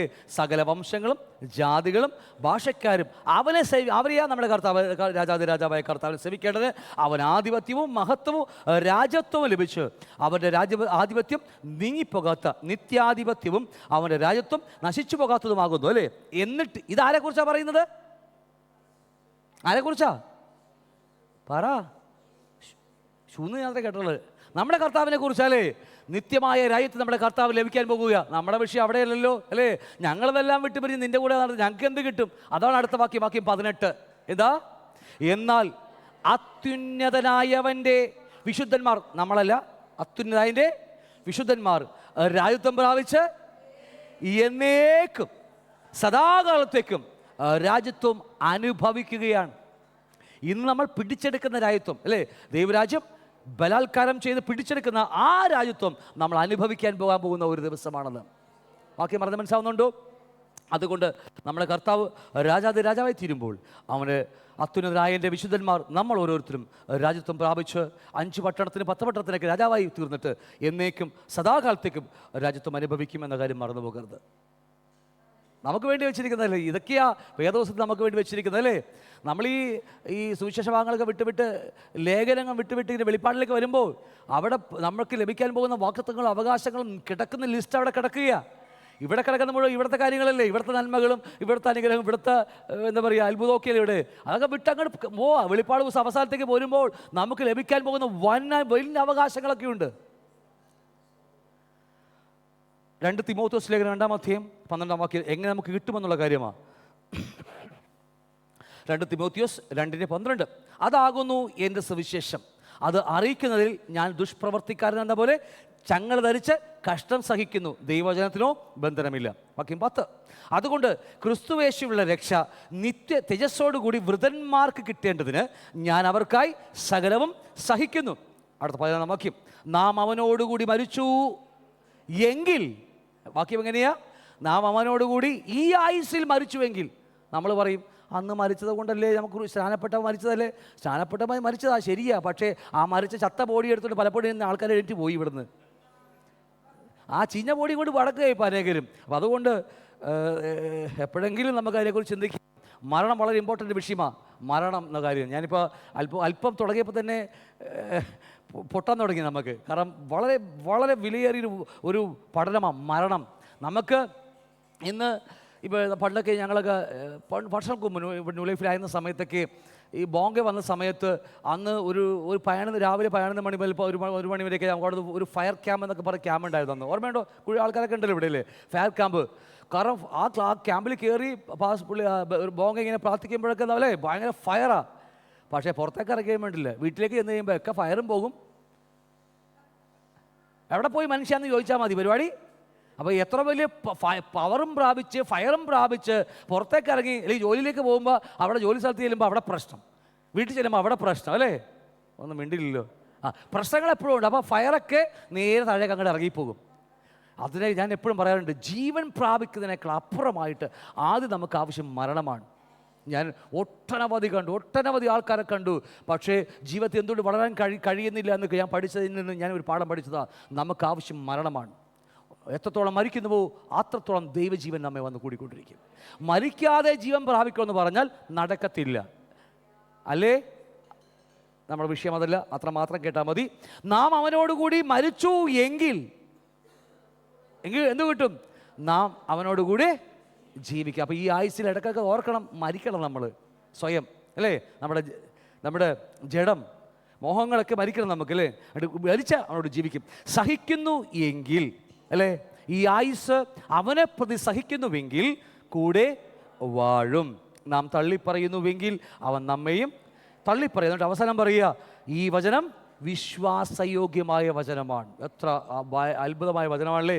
രണ്ട് കാര്യങ്ങൾ. ഒന്ന്, അവനോട് കൂടി മരിച്ചുവെങ്കിൽ ഈ ആയുസ് നമ്മൾ മരിക്കുക, അവനോട് കൂടി ചേർന്ന് നടക്കുമ്പോൾ അവൻ്റെ മരണം നമ്മളിലേക്ക് വരികയാണ് അല്ലേ. മോഹങ്ങൾ ഇഷ്ടം പോലെയുണ്ട് ലോകത്തിൽ. അടിച്ചു പൊളിച്ച് ജീവിക്കണം എന്നൊക്കെ മോഹമുണ്ട്. പക്ഷേ വരാനിരിക്കുന്ന നന്മകൾ ഓർക്കുമ്പോൾ ഈ മോഹങ്ങളൊക്കെ നമ്മൾ കൊന്നുകളയുകയാണ് ആ വരാനിരിക്കുന്ന നന്മ ഓർക്കുമ്പോൾ അല്ലേ. യെസ്, അങ്ങനെ നാം മരിക്കുമ്പോൾ അവനോടുകൂടി നമ്മൾ ജീവിക്കും. രണ്ടാമത്, ഈ ആയുസ്സിൽ അവനെ പ്രതി സഹിക്കുമ്പോൾ നമ്മൾ അവനോടുകൂടി വാഴുമെന്ന കാര്യം മറന്നു പോകരുത്. എത്ര വലിയ, ഞാൻ പറയുക, എത്ര നമ്മൾ ഈ ആയുസ് വലിയ കാര്യങ്ങൾ ചെയ്തു കർത്താവ് നമ്മെ കൊണ്ടുപോയി നമുക്ക് തലയിൽ കിരീടങ്ങൾ എടുത്തു വെച്ച് തന്നാലും, ഞാൻ പറയാം, ആയിരം ആണ്ടിന് മുമ്പായിട്ട് ആ സ്വർഗീയ പർദീസയെ വെച്ച് നമുക്ക് നമ്മുടെ തലയിൽ കിരീടം വെച്ച് തന്നാലും ഒരു കാര്യം പറയാം, ആ കിരീടമൊന്നും നമുക്ക് ഒന്നായി തോന്നത്തില്ല. നമ്മുടെ കർത്താവിനൊക്കെ മുഖാമുഖം കാണുമ്പോൾ ഇതൊന്നും നമുക്ക് ഒരു നന്മ, ഈ കേൾക്കുന്ന കാര്യങ്ങളൊന്നും നമുക്ക് ഒന്നും അല്ലാതായി തീരും. കാരണം അത്രയും വലിയ മഹാസമ്പത്താണ് നമ്മുടെ കർത്താവ്. സാക്ഷാൽ ദൈവം നമ്മുടെ കർത്താവായി, നമ്മുടെ ദൈവമായി, നമ്മുടെ പിതാവായി, നമ്മുടെ അപ്പനായി വരാൻ പോകുകയാണ്. അതിനു മുമ്പിൽ നമ്മുടെ കിരീടമോ നമ്മുടെ അവകാശങ്ങളോ 10 പട്ടണങ്ങളോ അല്ലേ, ഇതൊന്നും നമുക്ക് ഒന്നും അല്ലാതായി തീരും. നമുക്ക് 12 ഗോത്രങ്ങളെ വിധിക്കുവാൻ അപ്പോസ്തലന്മാർ ഇങ്ങനെ വലിയ വലിയ പുള്ളിയൊക്കെയായിട്ട് ഇങ്ങനെ നിൽക്കുമായിരിക്കും ഇപ്പോൾ. പക്ഷേ ആ കർത്താവിനെ മുഖാമുഖമായി കാണുമ്പോൾ, കാഹളം ധരിക്കുമ്പോൾ, മരിച്ചവർ ആദ്യം ഉയർത്തെഴുന്നേറ്റ് പോകുമ്പോൾ ആ കർത്താവിനെ കണ്ടു കഴിയുമ്പോൾ ഈ തൊപ്പിയെന്നും ഈ കിരീടങ്ങൾ ആർക്കും ഒന്നുമായി തോന്നത്തില്ല. അതെല്ലാം താഴെ ഇറക്കി വെച്ച് ആ മുഖത്തേക്കൊന്നും ആയുസ് മുഴുവൻ നോക്കിയിരിക്കാൻ നമുക്ക് കഴിയത്തില്ല. കാരണം അറിയാമോ, ഈ ആയുസ് നരകത്തിലേക്ക് പോകേണ്ട നമ്മയൊക്കെ അവൻ്റെ ജീവൻ കൊടുത്ത് വിലക്ക് വാങ്ങിയിട്ട് അവൻ്റെ ആത്മാവിലൂടെ അവൻ സഹിച്ചുകൊണ്ട് ഞാൻ എപ്പോഴും ഓർക്കാറുണ്ട്, പരിശുദ്ധനായ വാക്ക് പറയാൻ പോലും നമുക്ക് പറ്റുമെന്ന് എനിക്കറിയത്തില്ല. സ്വർഗം പോലും നിർമ്മലമല്ല അവന് മുമ്പിൽ അല്ലേ, ഭൂമി പോലും ഒന്നുമല്ല. സ്വർഗം അവൻ്റെ സിംഹാസനം, ഭൂമി അവൻ്റെ പാദപീഠമായിരിക്കുന്നു ദിവസം പഠിപ്പിക്കുക. സ്വർഗം പോലും നിർമ്മലമല്ല അവൻ്റെ മുമ്പിൽ. അത്രയും പരിശുദ്ധനായ ദൈവം പാപം നിറഞ്ഞ് ചിന്തകൾ കൊണ്ട് മലിനമായിരിക്കുന്ന എൻ്റെ ഉള്ളിൽ വന്ന് ഇന്ന് ഒതുങ്ങി ജീവിക്കുന്നുവെങ്കിൽ എന്നെയും നിങ്ങളെയും പണിതെടുക്കാൻ വേണ്ടിയാണ്. നിങ്ങൾ ഓർത്തോക്കെ, പരിശുദ്ധൻ വാക്ക് പറയാൻ പോലും നമുക്ക് പറ്റില്ലേ. ആ മഹാദൈവം അല്പം പോലും പാപത്തിന് മുമ്പിൽ പോലും പാപം നിൽക്കാൻ പോലും കഴിയാത്ത ആ മഹാദൈവം ഇന്ന് പരിമിതപ്പെടുത്തി എൻ്റെയും നിങ്ങളുടെയും ഉള്ളിൽ അവൻ്റെ ആത്മാവ് വന്ന് ജീവിക്കുന്നുവെങ്കിൽ, വിശുദ്ധിയുടെ ആത്മാവ് ജീവിക്കുന്നുവെങ്കിൽ, ഒറ്റ കാര്യമേ ഉള്ളൂ, അവൻ പരിമിതപ്പെടുത്തിയത് എന്നെ നിങ്ങൾ പണിതെടുക്കാൻ വേണ്ടിയാണ്. ഹല്ലേലൂയ. ഇതിനു വേണ്ടി അന്നറിയാം ഇന്ന് നമ്മൾ അല്ല അങ്ങോട്ടും ഇങ്ങോട്ടും പാലും പറഞ്ഞ് കുശുമ്പ് കാണിച്ചൊക്കെ നമ്മൾ നിൽക്കുമ്പോഴും അറിയാതെ സഹിച്ചുകൊണ്ടിരിക്കുന്ന, രാവും പകലും ഉറങ്ങാതെ നമ്മുടെ ഉള്ളിൽ സഹിച്ചും പൊറുത്തും നിൽക്കുന്ന ഒരു കർത്താവിൻ്റെ ആത്മാവുണ്ട്, വിശുദ്ധിയുടെ ആത്മാവ്. എന്തിനു വേണ്ടെന്നറിയാമോ, നാളെ പിടിക്കാന്നൊക്കെ പറയുന്നത് ഓരോ ദിവസം നമ്മളെ പുറകെ നടന്നുകൊണ്ടിരിക്കുന്നത് കർത്താവാണ്. എൻ്റെ ഇസ്രായേൽ ദൈവം മയങ്ങുന്നില്ല, ഉറങ്ങുന്നില്ല അല്ലേ, നമ്മുടെ കൂടെ അവൻ ജീവിക്കുകയാണ്. അന്നറിയും, ഞാൻ ഇത്രമാത്രം തിന്മകൾ ചിന്തിച്ചു കൂട്ടിയപ്പോഴും അവൻ എൻ്റെ ഉള്ളിൽ പരിമിതപ്പെടുത്തി ജീവിച്ചില്ലേ എന്നോർക്കുമ്പോൾ ഈ കിരീടങ്ങളോ ഒന്നുമല്ല നമുക്ക് പ്രാധാന്യം. അവൻ അത്രമാത്രം ചെയ്ത് അവനെ പ്രവർത്തികൾ ഓർക്കുമ്പോൾ അവനായി ആയുസ് എന്ന് പറയാൻ പറ്റത്തില്ലല്ലോ, നിത്യമായ ജീവിതം മുഴുവനും അവൻ്റെ മുഖത്തേക്ക് നോക്കി ഇങ്ങനെ ഇരിക്കാമെന്നല്ലാതെ വേറെ കണ്ണുനീരില്ല പുറവിളി എങ്കിൽ പോലും ആ മുഖത്തേക്ക് നോക്കി ജീവിക്കാമെന്നല്ലാതെ നമുക്ക് വേറെ എന്ത് വെച്ച് നമുക്ക് കിരീടങ്ങളൊന്നുമല്ല, ഇതെല്ലാവർക്കും താഴെ വെച്ച് കളയും. അങ്ങനെയല്ലേ നമ്മൾ? യെസ്, അങ്ങനെ. 12 വാക്യങ്ങൾ വായിച്ച് ഞാൻ നിർത്താം. വാക്യം വെളിപ്പാട് പുസ്തകം 4-ാം അധ്യായം 4 മുതൽ 11 വരെയുള്ള വാക്യം. സിംഹാസനത്തിന് ചുറ്റിലും 24 സിംഹാസനം വെള്ള ഉടുപ്പ് ധരിച്ചുകൊണ്ട് സിംഹാസനങ്ങൾ ഇരിക്കുന്ന 24 മൂപ്പന്മാർ, അവരുടെ തലയിൽ പൊൻകിരീടം. അവിടെ പറയുന്ന സ്റ്റെഫാനോസ്, അവിടെ നമ്മുടെ എന്താ പറയുക, ജയാളികളുടെ കിരീടം. എന്നിട്ട് പറയാം, സിംഹാസനത്തിൽ നിന്ന് മിന്നലും നാദവും ഇടിമുഴക്കവും പുറപ്പെടുന്നു. ദൈവത്തിലെ 7 ആത്മാക്കളായ 7 ദീപങ്ങൾ സിംഹാസനത്തിന് മുമ്പിൽ ജ്വലിച്ചുകൊണ്ടിരുന്നു. സിംഹാസനത്തിന് മുമ്പിൽ പളങ്കിനൊത്ത കണ്ണാടിക്കടൽ. സിംഹാസനത്തിന് നടുവിലും സിംഹാസനത്തിന് ചുറ്റിലും 4 ജീവികൾ, അവയ്ക്ക് മുമ്പുറവും പിമ്പുറവും കണ്ണ് നിറഞ്ഞിരിക്കുന്നു. 1-ാം ജീവി സിംഹത്തിന് സദൃശ്യം, 2-ാം ജീവി കാളക്ക് സദൃശ്യം, 3-ാം ജീവി മനുഷ്യനോട് മുഖമുള്ളത്, 4-ാം ജീവി പറക്കുന്ന കഴുകിന് സദൃശ്യം. ഈ ഭാഗങ്ങളൊക്കെ വായിക്കുമ്പോൾ നിങ്ങൾ ഒരു കാര്യം ഓർക്കണം, മത്തായി, മാർക്കോസ്, ലൂക്കോസ്, പിന്നെന്താ യോഹന്നാൻ, 4 സുവിശേഷ ഭാഗങ്ങൾ നമുക്ക് കർത്താവ് നൽകിയിട്ടുണ്ട്. ഈ 4 സുവിശേഷങ്ങളും ഈ വാക്കുകൾ അവിടെ കാണാൻ കഴിയും നമുക്കല്ലേ. യഹൂദന്മാർ രാജാവായിട്ട് സിംഹത്തിൻ്റെ കൊടി, അവരുടെ കൊടി സിംഹമാണ്. അവരുടെ യഹൂദന്മാരുടെ കടലുണ്ടെങ്കിൽ യഹൂദന്മാരുടെ കൊടിയിൽ സിംഹമാണ് അടയാളം. നമ്മുടെ കർത്താവിൻ്റെതാ. ലൂക്കോസ് എഴുതുമ്പോൾ ഒരു യേശുവിനെ ഒരു പക്കാ മനുഷ്യനായിട്ട് ലൂക്കോസ് അവിടെ വരച്ച് കാണിക്കുക അല്ലേ. ദാസനായിട്ട്, ഒരു കാളയെപ്പോലെ ദാസനായിട്ട് ജീവിക്കുന്ന കാണാൻ കഴിയും. ഒരു ദൈവപുത്രനായിട്ട് യോഹന്നാൻ വരച്ചു കാണിക്കുന്ന യേശുവിന് എന്ത് വാങ്ങട്ടെ, ഇതെല്ലാം അതോടുള്ള ബന്ധത്തിൽ പഠിപ്പിക്കുന്ന കാര്യമാണ്. നമ്മുടെ വിഷയം അതിനകത്ത് വിട്ടു പോകുക. 4 ജീവികൾക്കും ഓരോന്നിനും 6 ചിറകുകളായി ചുറ്റിനുമകത്തും കണ്ണു നിറഞ്ഞിരിക്കുന്നു. ഇരിക്കുന്നവനും ഇരുന്നവനും വരുന്നവനുമായി സർവ്വശക്തിയുള്ള കർത്താവായ ദൈവം പരിശുദ്ധൻ പരിശുദ്ധൻ പരിശുദ്ധൻ എന്ന് അവർ രാപ്പകൽ വിശ്രമം കൂടാതെ പറഞ്ഞുകൊണ്ടിരിക്കുന്നു. എന്നേക്കും ജീവിച്ചിരിക്കുന്നവനായി സിംഹാസനത്തിൽ ഇരിക്കുന്നവന് ആ ജീവികൾ മഹത്വവും ബഹുമാനവും സ്തോത്രവും കൊടുക്കുമ്പോഴൊക്കെയും 24 മൂപ്പന്മാരും സിംഹാസനത്തിൽ ഇരിക്കുന്നവൻ്റെ മുമ്പിൽ വീണ് എന്നേക്കും ജീവിക്കുന്നവനെ നമസ്കരിച്ചു. കർത്താവേ, നീ സർവവും സൃഷ്ടിച്ചവരും എല്ലാം നിന്റെ ഇഷ്ടം ഹേതുവാൽ ഉണ്ടായതും സൃഷ്ടിക്കപ്പെട്ടതും ആകയാൽ മഹത്വവും ബഹുമാനവും ശക്തിയും കൈക്കൊള്ളുവാൻ യോഗ്യൻ എന്ന് പറഞ്ഞുകൊണ്ട് തങ്ങളുടെ കിരീടങ്ങളെ സിംഹാസനത്തിന് മുമ്പിൽ ഇട്ടുകളയും. അല്ലേ? ജയാളികളുടെ പിക്ചർ കാണിക്കുക. വെളിപ്പാട് 1 അധ്യായം നമുക്കെല്ലാം അറിയാം. ഒരു വലിയ ദർശനം കാണിക്കുക. 2-3 അധ്യായങ്ങൾ കർത്താവിനെ കുറിച്ചൊക്കെ ദർശനം കാണിച്ചു. 2-3 അധ്യായങ്ങൾ സഭയോടുള്ള ബന്ധത്തിൽ വാക്യം 4-5 അധ്യായങ്ങൾ വെളിപ്പാട് ദിവസം പഠിക്കുമ്പോൾ വിശുദ്ധന്മാർ സ്വർഗത്തിൽ നമുക്ക് കാണാൻ കഴിയും.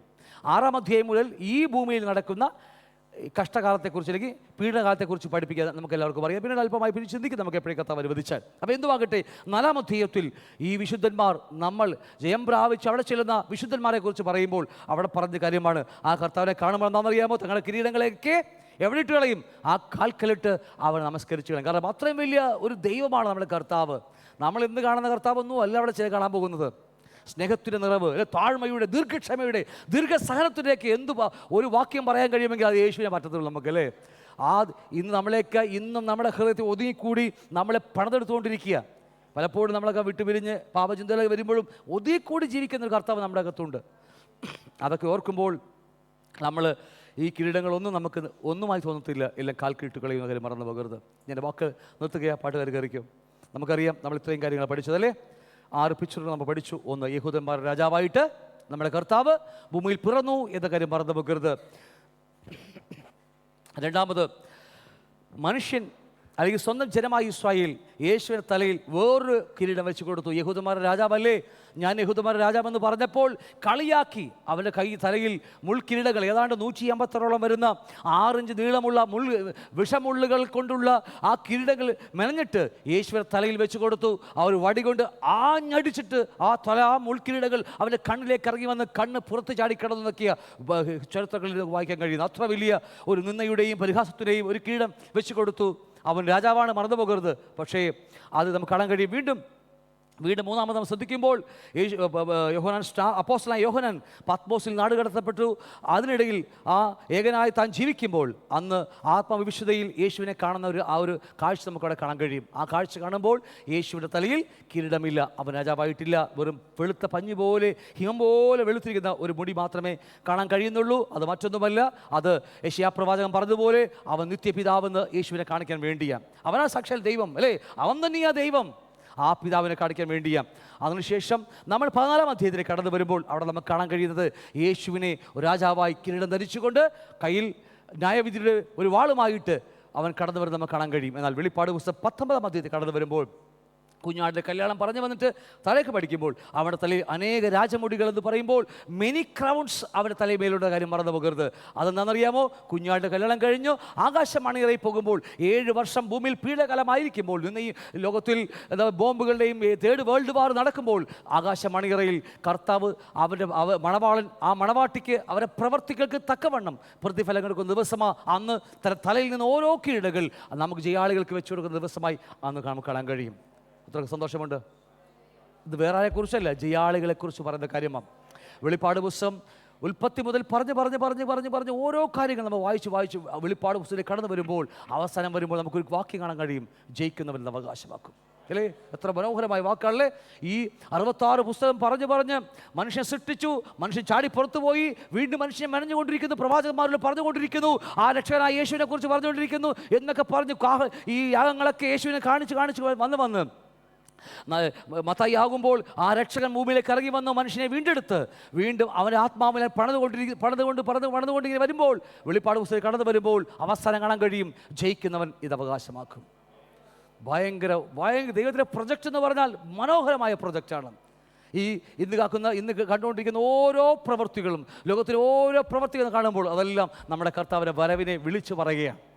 ഹല്ലേലൂയ. നിമിഷങ്ങൾ മാത്രമേ നമ്മുടെ മുമ്പിലുള്ളൂ. അതുകൊണ്ട് ഇതാണ് കർത്താവിൻ്റെ പ്രൊജക്റ്റ്. നമ്മളിപ്പോൾ കർത്താവിനോട് കൂടെ രാജാക്കന്മാരായി. യൂദായുടെ ലേഖനത്തിൽ ഇങ്ങനെ പറയുന്നില്ലേ, 1000 വിശുദ്ധന്മാരുമായി ഇതാ കർത്താവ് വാനമേഖലയിൽ എഴുന്നള്ളി വരികയാണ്. എത്ര മനോഹരമാണെന്നറിയാമോ? ആ വിശുദ്ധന്മാർ വേറെ ആരുമല്ല, നമ്മൾ ഓരോരുത്തരുമാ. വേറെ പലരും പഠിപ്പിക്കുക അതൊക്കെ ദൂതന്മാരാണെന്നൊക്കെ പറയും. ഒന്നുമല്ല, ജയം പ്രാപിച്ച വിശുദ്ധന്മാരാണെന്നെല്ലാവരും. ഹല്ലേലൂയ. കർത്താവ് നമ്മളെ സഹായിക്കേണ്ടത്.